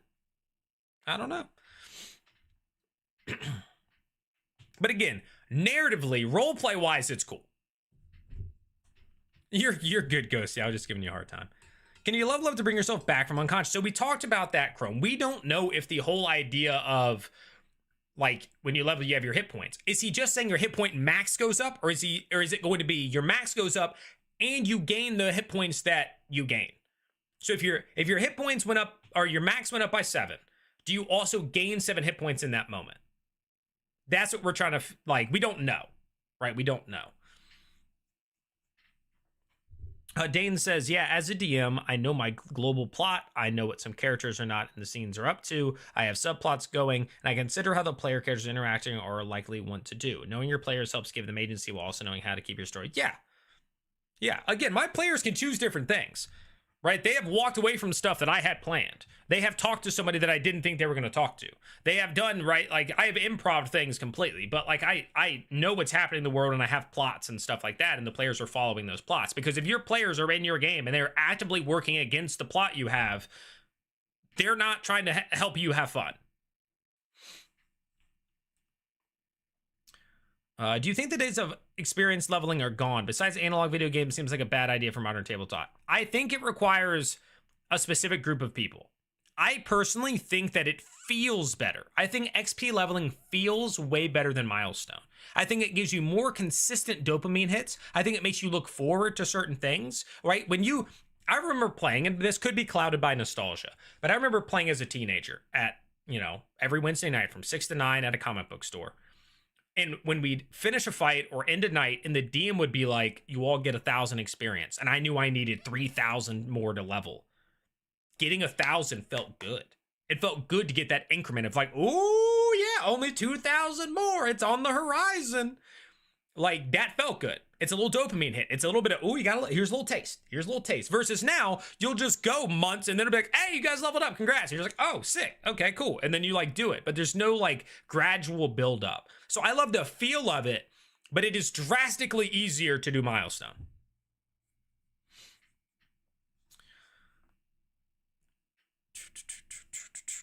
I doubt they metagame like that. To which part, David? Again, I don't think they're like metagame. I'm just saying in terms of like the choice. I don't know exactly what you're responding to. Arcane says, most of the games I run are pretty sandbox, and I feel like each arc is just a new track to railroad on. Once they get to the station, they get to pick their new railroad. Yeah. So I also in mind, which again, we're here to talk about Critical Role, not like my D&D game, but there are individual plots that go for the characters, right? They all gave me backstory, so I can send them on their own sort of things. I can have people show up that will relate to them or that they know from their past at the same time as there is overarching stories. And then there are side quests, things that are unrelated. So it doesn't feel like they're just always moving one step in the same direction. They're just on the same path. It's like, oh no, you went over here. Then you came back and you went, oh, you went that way. And then you came and you went that way. Like those sorts of things as well. Hey, Daniel with a super chat.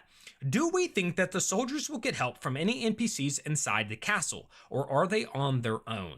I think unless the hounds show up, I think they're on their own. That's my take, but everybody else share it. Thank you, Daniel, so much for that super chat. I really appreciate it. The first super chat of the night. All right, let me catch up on this. What I mean is creating spells for a big boss that is broken or just breaking the rules for their fun and isn't fun for the players. Well, yeah, no, I mean, to me, you can create big spells and big bosses and make bosses unique. Like monsters and enemies can have things that players cannot. I'm not the type of person that is like, excuse me? The guy who comes across as a fighter just did a sneak attack? You're like, yeah, he did. You know, I don't care about that stuff. I don't care if this monster that you thought only did lightning breath does poison breath instead. Does not bother me at all, right? You're allowed to change those things. Do I think purposefully doing things to ruin the player's experience is bad? Yes. Do I think constantly CCing your players is bad? Yes. Do I think not? For instance, in mine, if you get CC'd, it is a degrading, in most scenarios, it is a degrading difficulty. So let's say it was a DC 16 and you failed. The next time you roll might be a 15 or a 14. The next time you roll after that, it might be a 14 or a 13, right? It's going to go down. So you're not locked in forever unless you roll insanely badly, which is then not my fault, right? I'm going to give you the chance to get back into combat, things like that. Another game I play in, the way that they do it is you are capped by your proficiency. So, or the proficiency of the caster. So if you paralyze somebody with hold person, but you're only proficiency 3, they can only be paralyzed for a max of 3 rounds. Those are ways to not be like, you're stuck, sort of thing. I mean, it would be pretty cool to come back from unconscious using a level up. Yeah, so I'm interested to see how Brennan is going to do that. I'm very interested to see how Brennan is it, again, are they going to gain the hit points? Or is their maximum just going to go up in that moment? Because, yeah, that could be huge. I think Kattigan, he rolled like 12. Getting 12 hit points at level 4, like just like 12, that's pretty good. That's pretty good. So. You're going to go this direction or tell him not to use a spell because it breaks this fight. Oh, yeah, no. I mean, I would tell him players, hey, don't use this or don't do that at all. It was great for gaming tables and pickup games. Yeah, I agree. And very, very structured things. Because a lot of the reason people will like their counterpoints to XP leveling is like, oh, but then people just go for XP farming. That just means you have sucky people in your game. Like, if they're just like, hey, let's go fight everything because we'll level up faster, then we're playing 2 different games. Right? Like, that's just the way it is. Do you think improv can sometimes ruin the planned balancing? Yes. Like them getting too much out of something or too little because it was on the fly. Yes, but that's just the nature of it. Sometimes it happens. Arcane Affinity, what's up, dude? Welcome in on TikTok. XP level versus milestone, very heavily dependent on the preferences of group dynamics. Exactly. Character development always a plus, but role play players always happy to stay in a moment. Works better towards milestone campaigns. Agreed. I love how the players' clothing is sort of in character, like Robbie and Whitney. Yeah, they do kind of do all that. And Whitney always has like the face stuff done as well. When they do gives out arbitrary XP and obsession, it feels really nice, even though it's actually pseudo milestone. Exactly. That's what I'm talking about. It's that little good feeling that you get. Exactly. That's such a good way of doing CC. I never consider just lower the DC each round by 1. I'm stealing that. Yeah, 1 or 2, depending. Like, let's say if it's like a boss, goes down by 1. If it's just a normal like random dude, maybe it goes by 2 every time. Right? Like those sorts of things.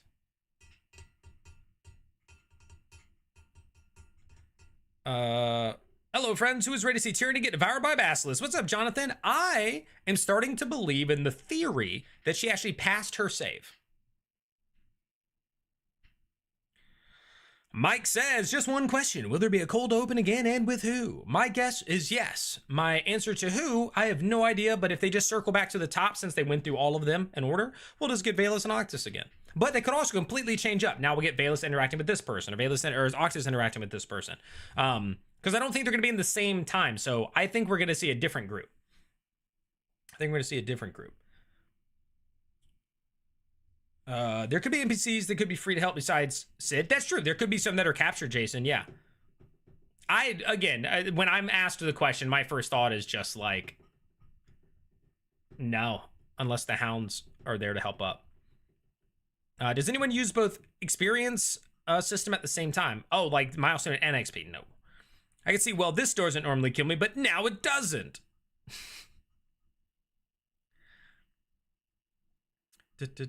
Aspiring cult leader on TikTok says, I'm starting to miss the rest of the cast. We talked about this earlier. It's a very interesting thing to me. Are you missing all of the people or just the main cast? I'm stealing the degrading salmon throws. Love it. Heck yeah, little bum button. It's free to take. Go on ahead.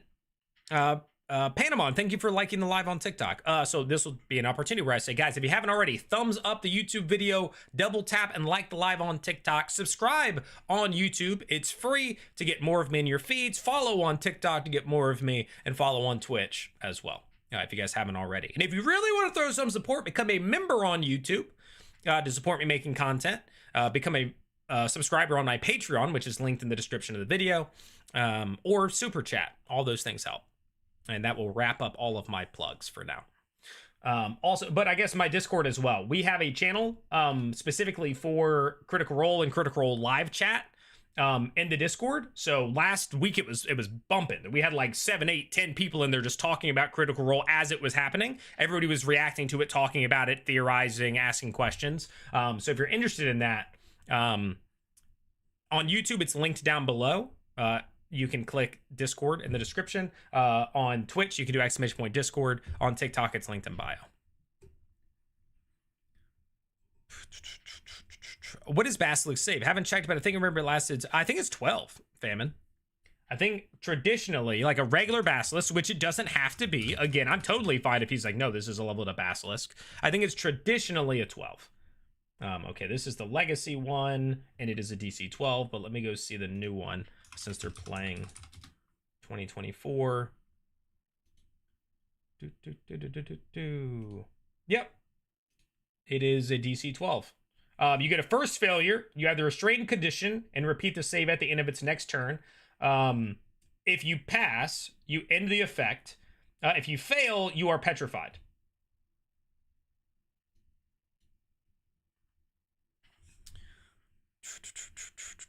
All right, so the rest of the cast. Thanks for the heads about the special level up mini episode yesterday. I would have missed it if I hadn't seen your check. Hey, heck yeah. Did you watch the episode or did you watch my video?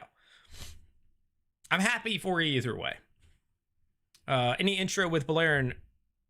We got, yes. We had, but they were separate. They weren't together. We got a cold open. Murray was at the dean, like, welcome speech, the new dean. And Belair was back the next morning with Lady Cormorant at the Arcanaut. I love that I'm remembering names of people, places, and things. All of it. Dude, missing on Beacon. Yeah, I didn't see it on Beacon either, but yes, it's on YouTube. It's on YouTube. I don't know if you responded, Aspiring, to say which, what the answer was. I think Teor is going to be Travis's best character. It's possible. But, I mean, it's hard to beat Grog. Like, let's be real. I mean, Ford's cool and all, but, like, kind of like Jester for Laura. Yeah, Laura killed it with Jester. Belair was talking about the Pariah Blade with one of the nobles. Yep. I missed the whole cast. I really loved the first 4 sessions. I know this is a lot to do for players, but it was very fun to watch the chaos. It was a little chaotic for me.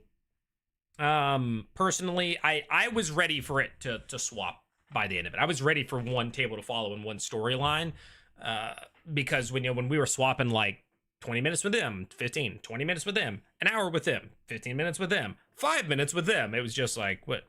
Yeah, it was a lot. It was a lot.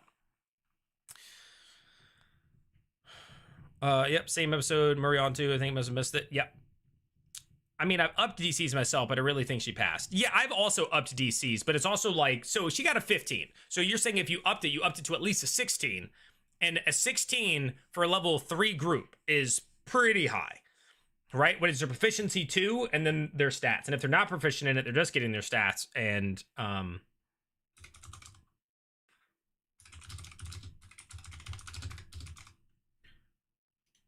let me, real quick, I don't know what her thing is. I'm gonna pull it up. Tyranny has it's a +4 con, so not bad. I don't remember, are warlocks proficient in con? If so, she'd have what?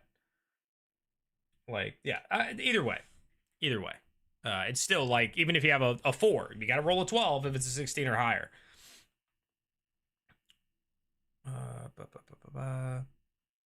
Lore getting good, yep.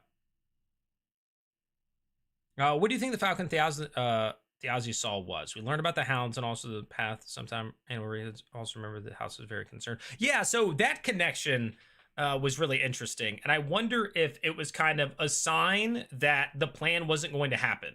I wonder if it was like a warning, and that's where he was like, oh, but this, I am actually about to die. Like, this something is something, like, yeah.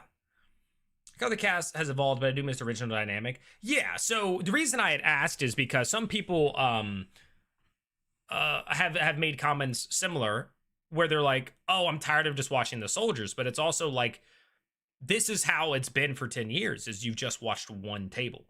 And now people are acting like the fact that it's one table is like this horrible thing. So to me, it's like, if you just miss certain cast members or whatever, that's totally fair. But when people are like, oh, it's so boring that it's only one table, it's like, what do you, like, that's been, like, it's always been that way. But I totally get, like, being very interested in a certain storyline or a certain character or that sort of thing for sure. Every time mentions birds, there was somebody who was keeping track for a while of every time he referenced a bird. I think for the first 2 or 3 episodes, we had a running log, and I loved it. I was hoping they'd run it like the overture for the whole campaign because I hadn't heard about the tables yet. I was not, Jaded. I was not hoping they were going to do that, if I'm being honest. I was not at all, not at all. I would have still watched it, but it's not what I would have been loving the whole time, I guess.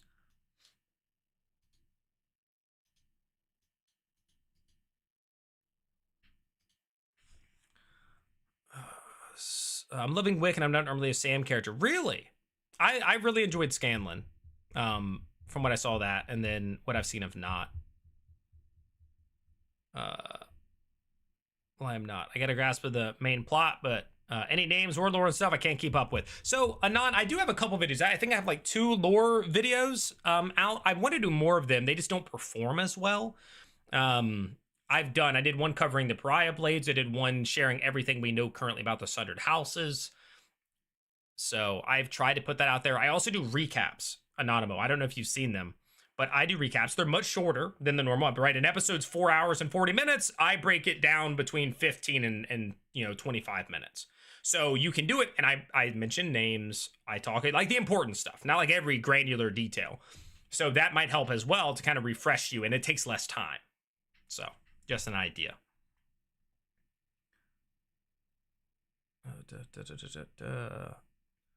It sucks that the stream started at 9 for me. I literally go to bed at 9. Yeah, it's 10 p.m. for me.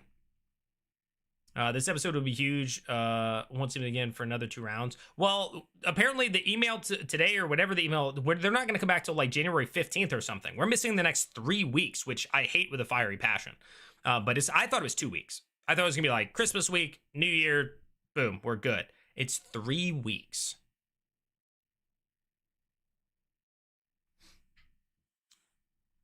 Guess as well, but I do miss the original dynamic. Yeah, I agree.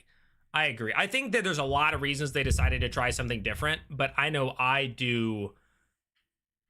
There is a part of me that wishes that it went back to just that. Yeah. How to be happy this season is like the last. It felt like it finally was a game I'd see at a table I run and play at, and I want to see more of that. I agree. This last session, I'm sorry, I think I read it as season, but session. Again, episode 9 felt a lot more like an actual D&D game. I loved the character reactions or the player reactions, the dialogue between them. It felt like they got to sit and just do their thing for a bit, and I really enjoyed that. There's a good chance we would have sort of flashpoints where entire tables combine for super climatic moments. Yeah, I think that will happen, Merkin, but that is going to be chaos. Can you imagine a combat with 13 players? And then enemies.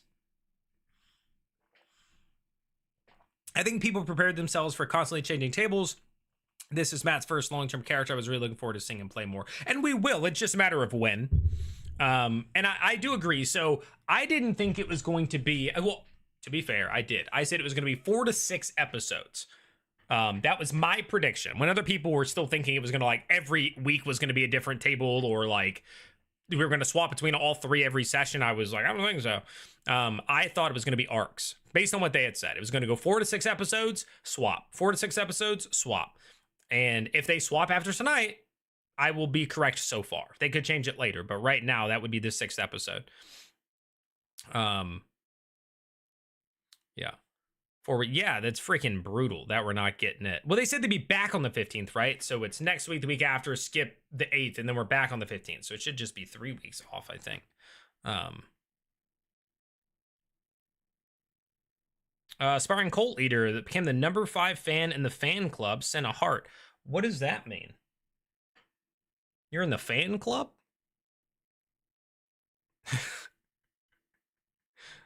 Thanks for being in the fan club. What does that mean? No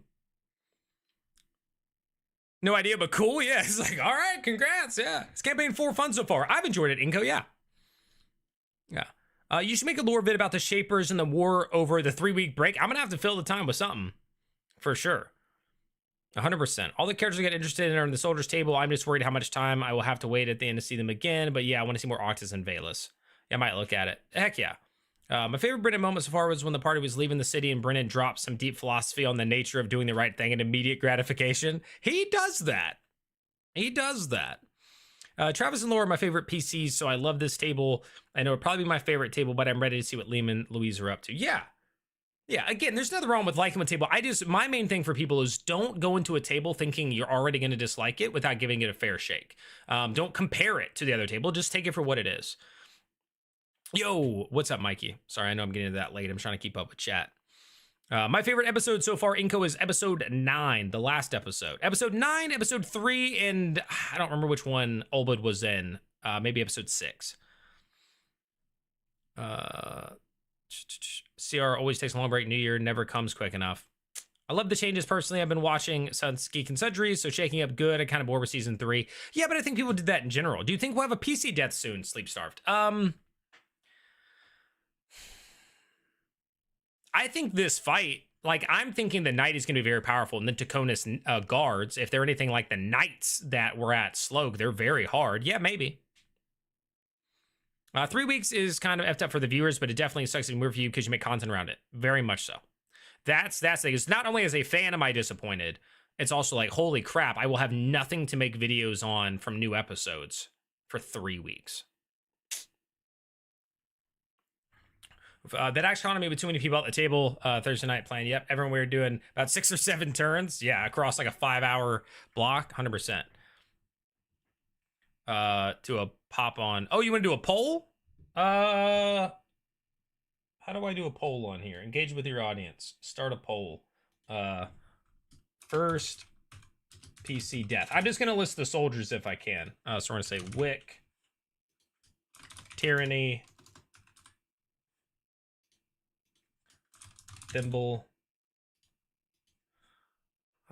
Kattigan. Oh, I can't do 5 options. I can only do 4. All right, Teor's not going to die. So it's going to be Wick, Tyranny, Thimble, or Kattigan.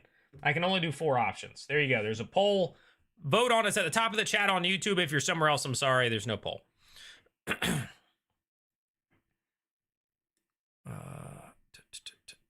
They do 6 episodes per table. That is a month and a half per group. That seems fair. I think that's what they're going to do. 4 to 6 episodes. PC death. Yeah, that doesn't count, though. Anonymata. Long enough to go through rounds. I expected to swap after Casimir's fate. It was settled. Well, they did that. No idea, but cool. Yeah. Came forward. That was planned, though. It's great. Do you think that past my CrossFit tables anytime soon? Anytime soon? No. Thanks for liking the live, TR. Turn at the start of the session, probably. Yeah, maybe. What's your favorite episode? Okay, I already answered that. Will swaps be episode count based or narrative landmarks? I think it's a bit of both. Like, I think Brennan is going to be tying narrative landmarks with sessions. Like, that's what I think is going to happen. I don't think it's just going to be like, well, we haven't hit the right moment. We're 13 episodes in with group 2. Like, I don't think that's going to happen. And that will fill a week. I wanted to do it, and I did, I think, a review of the very first one or something, and then I kind of fell off of it. Like, I went to PAX, and I felt really off until, like, this past Monday. Like, I had no drive to do anything. I was, like, forcing content. So now that I have the juices going again, I kind of want to pick it back up, but I've only done like 1 video or 2 videos on Mighty 9. I haven't done any in like 3 or 4 weeks, but I could. Because for I can't wait to see the other arcs is all, yeah, 100% Mike. I'll get at least 1 arc from all the tables before we get any crossovers. I think that's fair. We do wonderful things to offer. I agree, Kyra, 100%. There's a way to place a poll. All right, did that. All right, right now, can you guys see the results? I would say right now, Tyranny has the lead with 61%. Wick has 29%. And then it's 3% Thimble, 6% Kattigan with 31 votes. So y'all all think Tyranny's gonna die. Maybe now you finally sit and watch Calamity Downfall, whatever. So, oh, yeah, Sleep Started. I'll just watch all of that instead.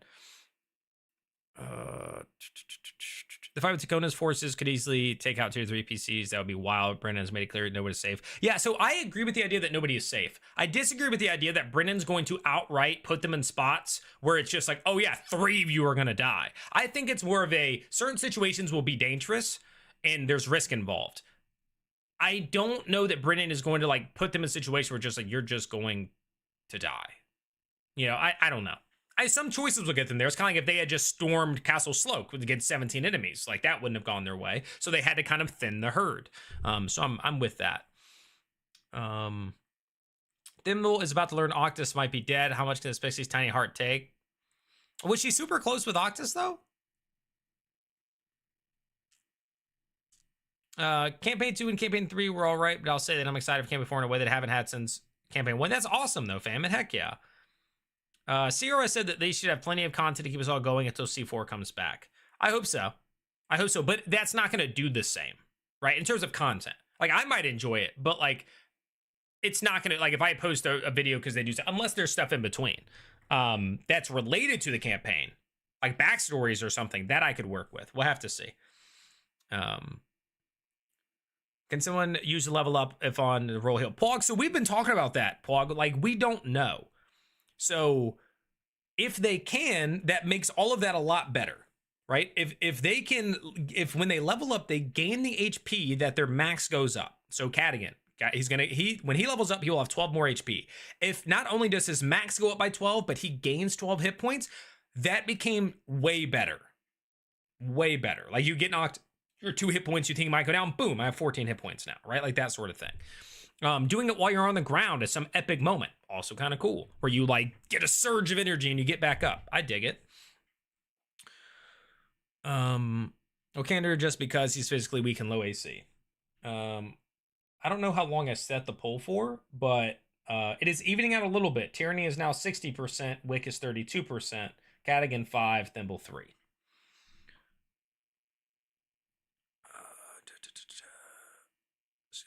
Thoughts on the little amount of Taisho we have had? I feel like a character has very little depth story besides just constant emotion and crying.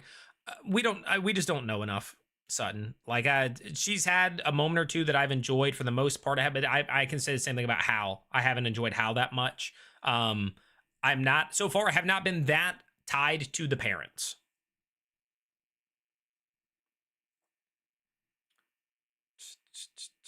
I did like Liam in the cold open last week, though. I'm curious to see how all plots will connect for the next overture. I mean, the next one will be far in the future, but still. All we got from her was an emotional overture. Have to see how yeah, we just don't have enough, honestly. Mighty 9 sets things up well for a huge battle in the finale. Heck yeah, dude. Wick will be squishy. Hope he grabs the tough feet. True, but I mean, it's also like, all right, do you take like Blur so everybody has disadvantage against you? Or do you try to get more HP? Right? They have similar effects. As a more present parent to a random 20-year-old in-year-old. That is also an interesting thing to me. I mean, she's there. She's been doing stuff with her daughter and stuff like that. But also, she's like so about Octus. Forgot Teor. No, Jason, I said I couldn't. The polls are limited to 4 options, so I left Teor off. Yeah, exactly. Don't need HP if you don't get hit. Yep. Do you watch it at normal speed? No. So because I take notes on the whole thing, because I do recaps and all that sort of stuff, I watch it between 1.2. Well, I watch it between 1 and 1.5. Sometimes it's 1.25, sometimes it's 1.5, sometimes it's 1, because I'll watch it at 1.5 for a bit and then I'll stop, I'll go back like 10 seconds, I'll take notes, and then I'll like go. So that's, yeah, I do watch it, which is why I don't like stream me watching it, because it would not be enjoyable.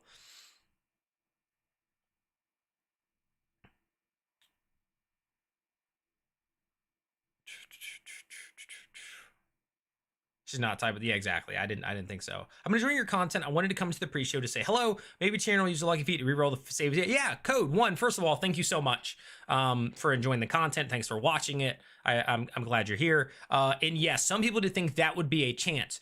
The thing though is, somebody tell me, are warlocks proficient in Constitution? Because if they're not, even with her +4 con, she needs to roll at least a 12. We don't know how high the DC is. If she actually did fail with a 15, that means it's at least 16. Could be 17, 18, 19, 20, but at least 16, which means if she doesn't have proficiency, she has a +4 con. Yeah, so they're not. She has a 4. She has to, if it's a 16, she needs at least a 12. So even with lucky, the odds are not in her favor. So, but I do agree. I'm leaning towards she actually passed it. I'm leaning towards she passed it, but narratively for a cliffhanger, he said like, oh, it was like, you start to feel the stone setting in, and then we'll start this week. He'll do a little recap and then go, and as the thing turned towards you, you started to feel your body stiffen, but you were able to ward it off. And that's where we'll pick up, is that she actually passed it. I think that's possible. Or it's really high and they all going to turn to stone. I don't know. All right, let me make sure I'm missing anything. But again, Code Red, thank you so much. I really appreciate it. And again, guys, if you guys are here, please like the video, subscribe to the channel if you haven't already. You'll get more of me in your feed and you'll help the channel, hype the video, all that sort of stuff. And if you want to support me making more content, consider becoming a member here on YouTube. It's the cost of a cup of coffee per month to become a member, or subscribe to my Patreon, linked in the description of the video, or super chat. All those things help. Appreciate you guys. Thanks for being here. Okay, Thimble and Octus gave me cute little puppy love, best friends vibes. Okay. Tyranny is my favorite so far, so I'll be devastated if she dies. Really, Cameron? She's not my favorite. She grew, so some of you have heard this so many times. I did not like her episode 1 at all. Then she grew on me from episodes 2 to 4 or 5. And then she's kind of dropped back down a little bit, I think, the last 2 episodes. Still not like bottom or anything. Like, I still think, like, but she did kind of, she started here, went, nice. Like, that's kind of how she's been for me. Is Teor the favorite? Wick is. I would say Wick, Teor. It's hard to do the other tables now because like we've been with this table and we've seen way more of them. But Wick is my favorite. And then there are moments I love of Kattigan. I still feel like I don't get enough. So probably Wick and then Teor and then Kattigan and then Tyranny and then maybe Thimble. Out of the soldiers, maybe. Thimble on first prize. Really? From episode 3 to 4. Okay. Brendan didn't seem that nice about the HP increase. Maybe. Since Ox was part of the plan. Yeah, I think they may at least know each other. Bonded a little after Theozzy died. That's fair. Wicker, my favorite too. I love their dynamic. Not a bit before I'm bugging. I've heard Brendan does these cold opens that keep us intrigued as what will happen in other tables. Yeah, Kyra, 100%. Oh, and Kyra, you moved over to YouTube. If you're not subscribed already, click that subscription button. It's free. Also, I'm going to quickly plug, this says Slay This right here, if you guys see it. And it has a dragon fighting a knight on it. Sort of like Dragon Slayer, but it's the opposite, like Slay This. It is from The Banished, which is a company that supports small creators. Their whole slogan is F Profit, Make Art, and it is all about getting creators opportunities, sending creators to events like PAX Unplugged, Gen Con, and things like that. That's how I went to PAX Unplugged. It was paid for. My Airbnb was covered when it came to that. They got 12 creators there, and the way that they support it is by selling merch. So it's all goes to a good cause. This is not, nobody's profiting off of this. It is to literally help creators pursue different projects, go to events. The goal is to support people making dope videos and one-shot actual plays and developing new stuff. So if you're interested, it's the banished.store. I'll put in the chat, the banished.store. There's some cool merch too. Like, it's stuff that, you know, you don't have to wear and be like, oh, everybody's going to think I'm a nerd, although you shouldn't feel that way anyway. But there's some cool merch. So check it out if you want to. Daniel bought a shirt the other day. So yeah. All right. Sorry. Let me go back up. I think the parents are the weakest part for me. Yeah. So far for me. Let me read. Sleep Starve said, I like the idea of this level up design. It's like an anime when a character is beat down and suddenly gets surges power, then exhibit. Yeah, again, it depends. Are they gaining the HP or not? Is it a Diablo level where they go to max HP? I doubt it's that. But the little surge, the little feat or spell, I think is cool. You think might run from the fight if it starts to look bad. A person who think Thimble and Wick might decide to flee if things. The only person who can really flee is Thimble, because her whole flying and being 3 inches tall or whatever. I think the rest of them, like, they're just going to run out into a courtyard that has enemies around it, and the gates were guarded and all that sort of stuff, right? They went invisible to get past them. Oh, Bachmal, what's up, dude? Far too late, but hello, boy. I'm excited for tonight's episode. It's an old familiar feeling. I missed having. Looking forward to a Critical Role. Heck yeah. And the pre-show, right? And looking forward to the pre-show. I'm just messing with you. Did them want to audience before you took out adventure with Taisha? Maybe. Honestly, that would make me LOL. All stone. Next table gets on. What is transition? Yeah. Total party stone. TPS. I like that. Tyler, thank you for that sub over here on the YouTube. I appreciate that. Tyranny starts as very annoying, but she has become entertaining. Yeah, that's how I felt. Is that very first episode, it felt like she was a Cali girl playing a Cali girl in a fantasy world. And I was like, nobody else is doing that. Like, everybody else is playing like they're a character in a fantasy world. And I felt like she was playing a modern day, like, and I was like, what is going on? But it's gotten better, and I did enjoy her a lot in episode 2, 3, 4, 5. Out of a source with Max Con, get full petrified 2 tables 4 years ago. We still joke about it. Sheesh. She got that new player energy. I agree, David. Definitely. Really enjoy your content. Thank you, and don't stop. Thank you, Dance. I really appreciate that. You guys keep watching, I'll keep making it. How about that? All right, let's just have an agreement there. You guys keep watching and engaging with it, and I'll keep making it. Who are you most looking forward to seeing more of? I like Julian a lot. It's been so long since we've seen some of these other characters. I'm just like, I want to see more of Valus, but I feel like Ashley kind of already budged on like Valus's demeanor. She feels a lot softer now. So we'll see how that goes.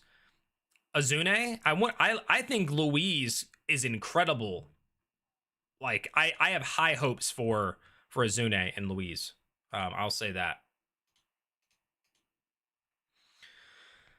It went like Kattigan more, but I need more from it. Exactly. That's what I'm saying. The moments are good. There's just not enough of them. She's a new player, Chaos Gremlin. I love it. That's right. I like more Dr. Finger. See, I didn't love the Dr. Finger thing. And that just goes to show, like, people have different interests and different things. Like, I was like, okay, she's a big titty nurse named Jezebel Finger. Like, the name was funny or whatever. So my first reaction was like, oh, come on. And then, like, you know, there were some funny moments. But I won't say I didn't like it. I will say I didn't love it. Just subscribe to YouTube. I really like your content. Thank you, Kyra. Moved over and subscribed. Thank you, Panama.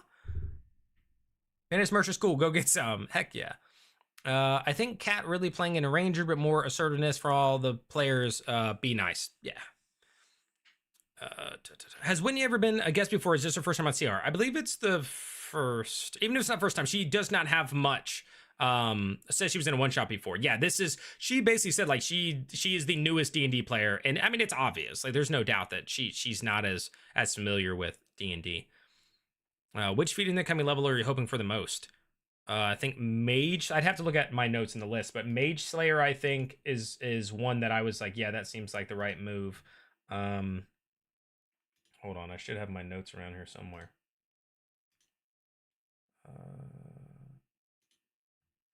All right, the other options. I like Protection, but I like Tough as well. Actually, Teor's options were all cool to me. His were Protection, which is where he can like give disadvantage, use his shield to protect somebody. I like that.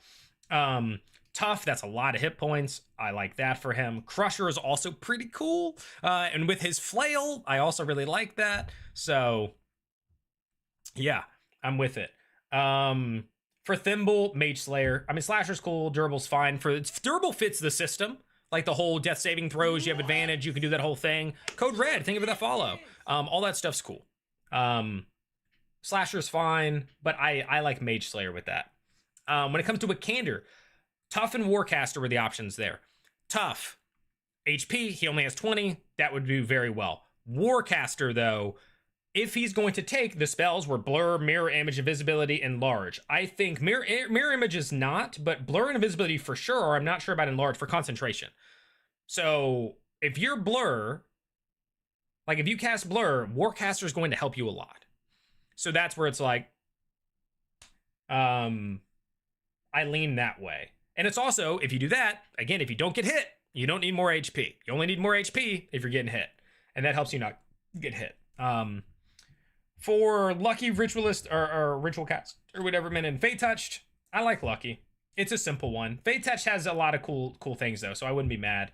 And then when it comes to Kattigan, or the other thing with Wicander is you just do an ASI and you get Dex and Con, and he gets 1 in both. They're both odd numbers. So that's also big. And then with Kattigan, an ASI wouldn't be terrible. Sharpshooter seems okay. I mean, yeah, I don't know.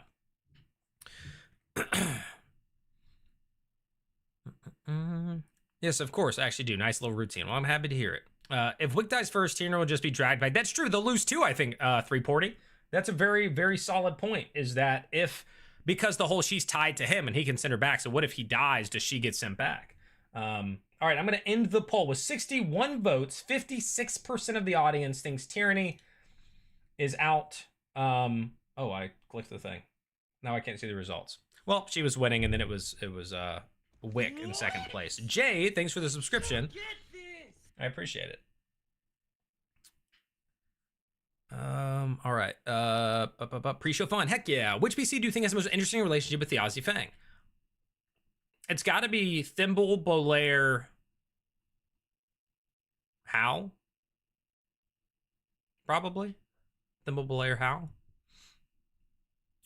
If they become stone, I don't think anyone has the capability to release them. Might be interesting, though, if they wake up from the statue form inside Halvar Manor. Well, I'm thinking, what if the Lux, the 8th R, or whatever her name is, that is Arithia, the Lux there, maybe when Halavar walks in and is like, hey, solve this, she solves it.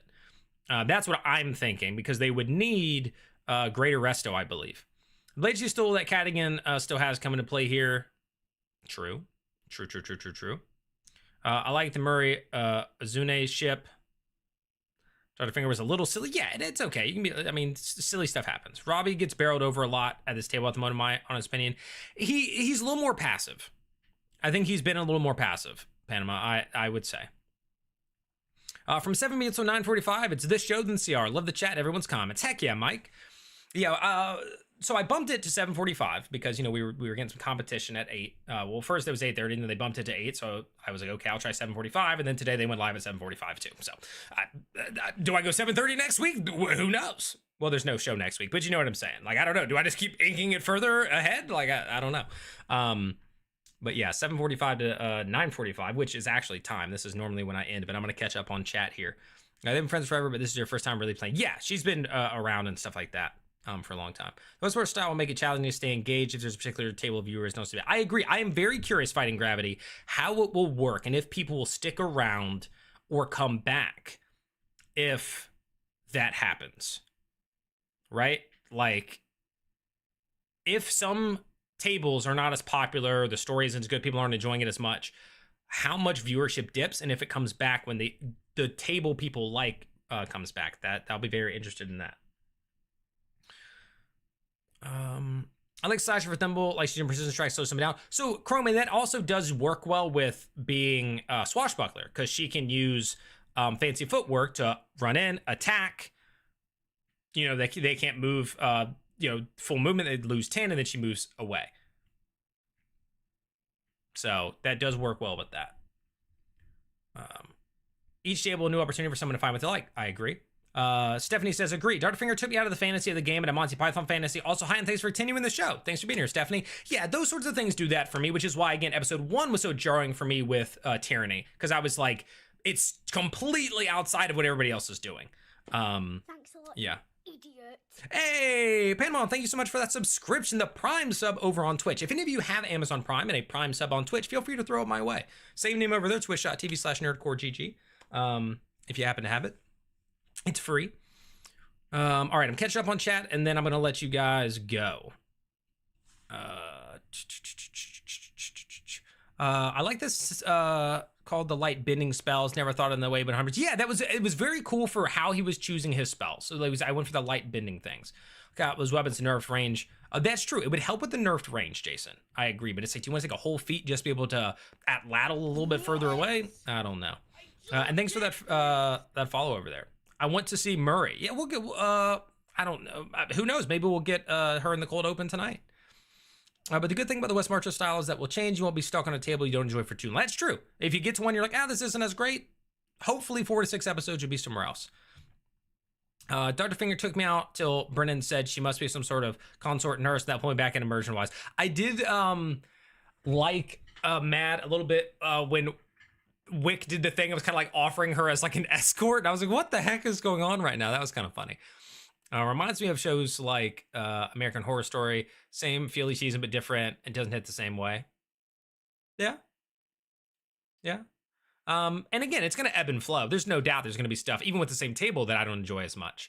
I really got to catch up. I can still see Wick going down, and then Tyranny finding a way to sacrifice himself to take to death instead. I don't know how it would work.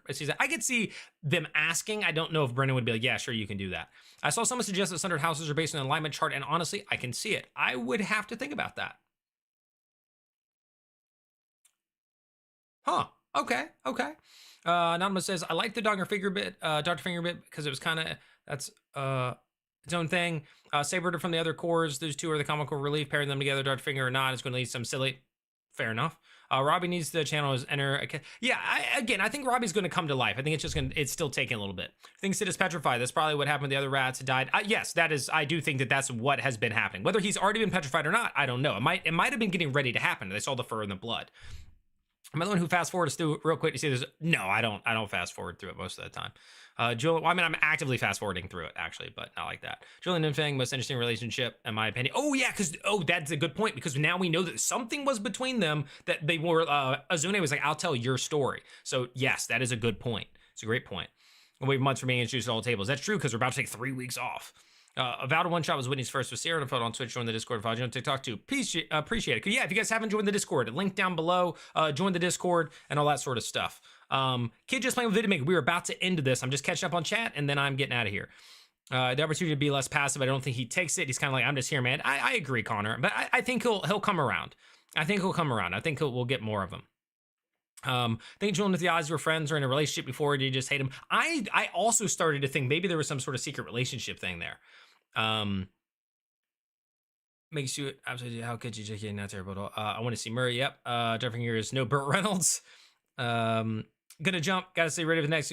I'll be back. Sounds good. That was awkward too. So many bits become legends after. Chances of being a guest player that could join in on the fight. People said that earlier. Could they be a guest player? I think it's possible, and we will find out in 10 minutes. So wait for that. Azune revealed the new episode. Did the soldier know the glyph was a fake when he detected it? Plot twist incoming. I don't think he did. I think he thought that it was legit and didn't inspect it further. I think he got played, but who knows? Brennan is one to bring a PC to help the pieces in combat. Yeah, maybe Sid hasn't been turned yet and he joins the fight. But that is it. I am caught up on chat. Thank you guys for being here. Go get your snacks. Go eat your waters. Get prepared. If you haven't already joined the Discord, linked down below. We'll be talking about it in the Discord in a live chat. I appreciate you guys being here. Thank you. Will be deciding factor for me with regards to the soldiers.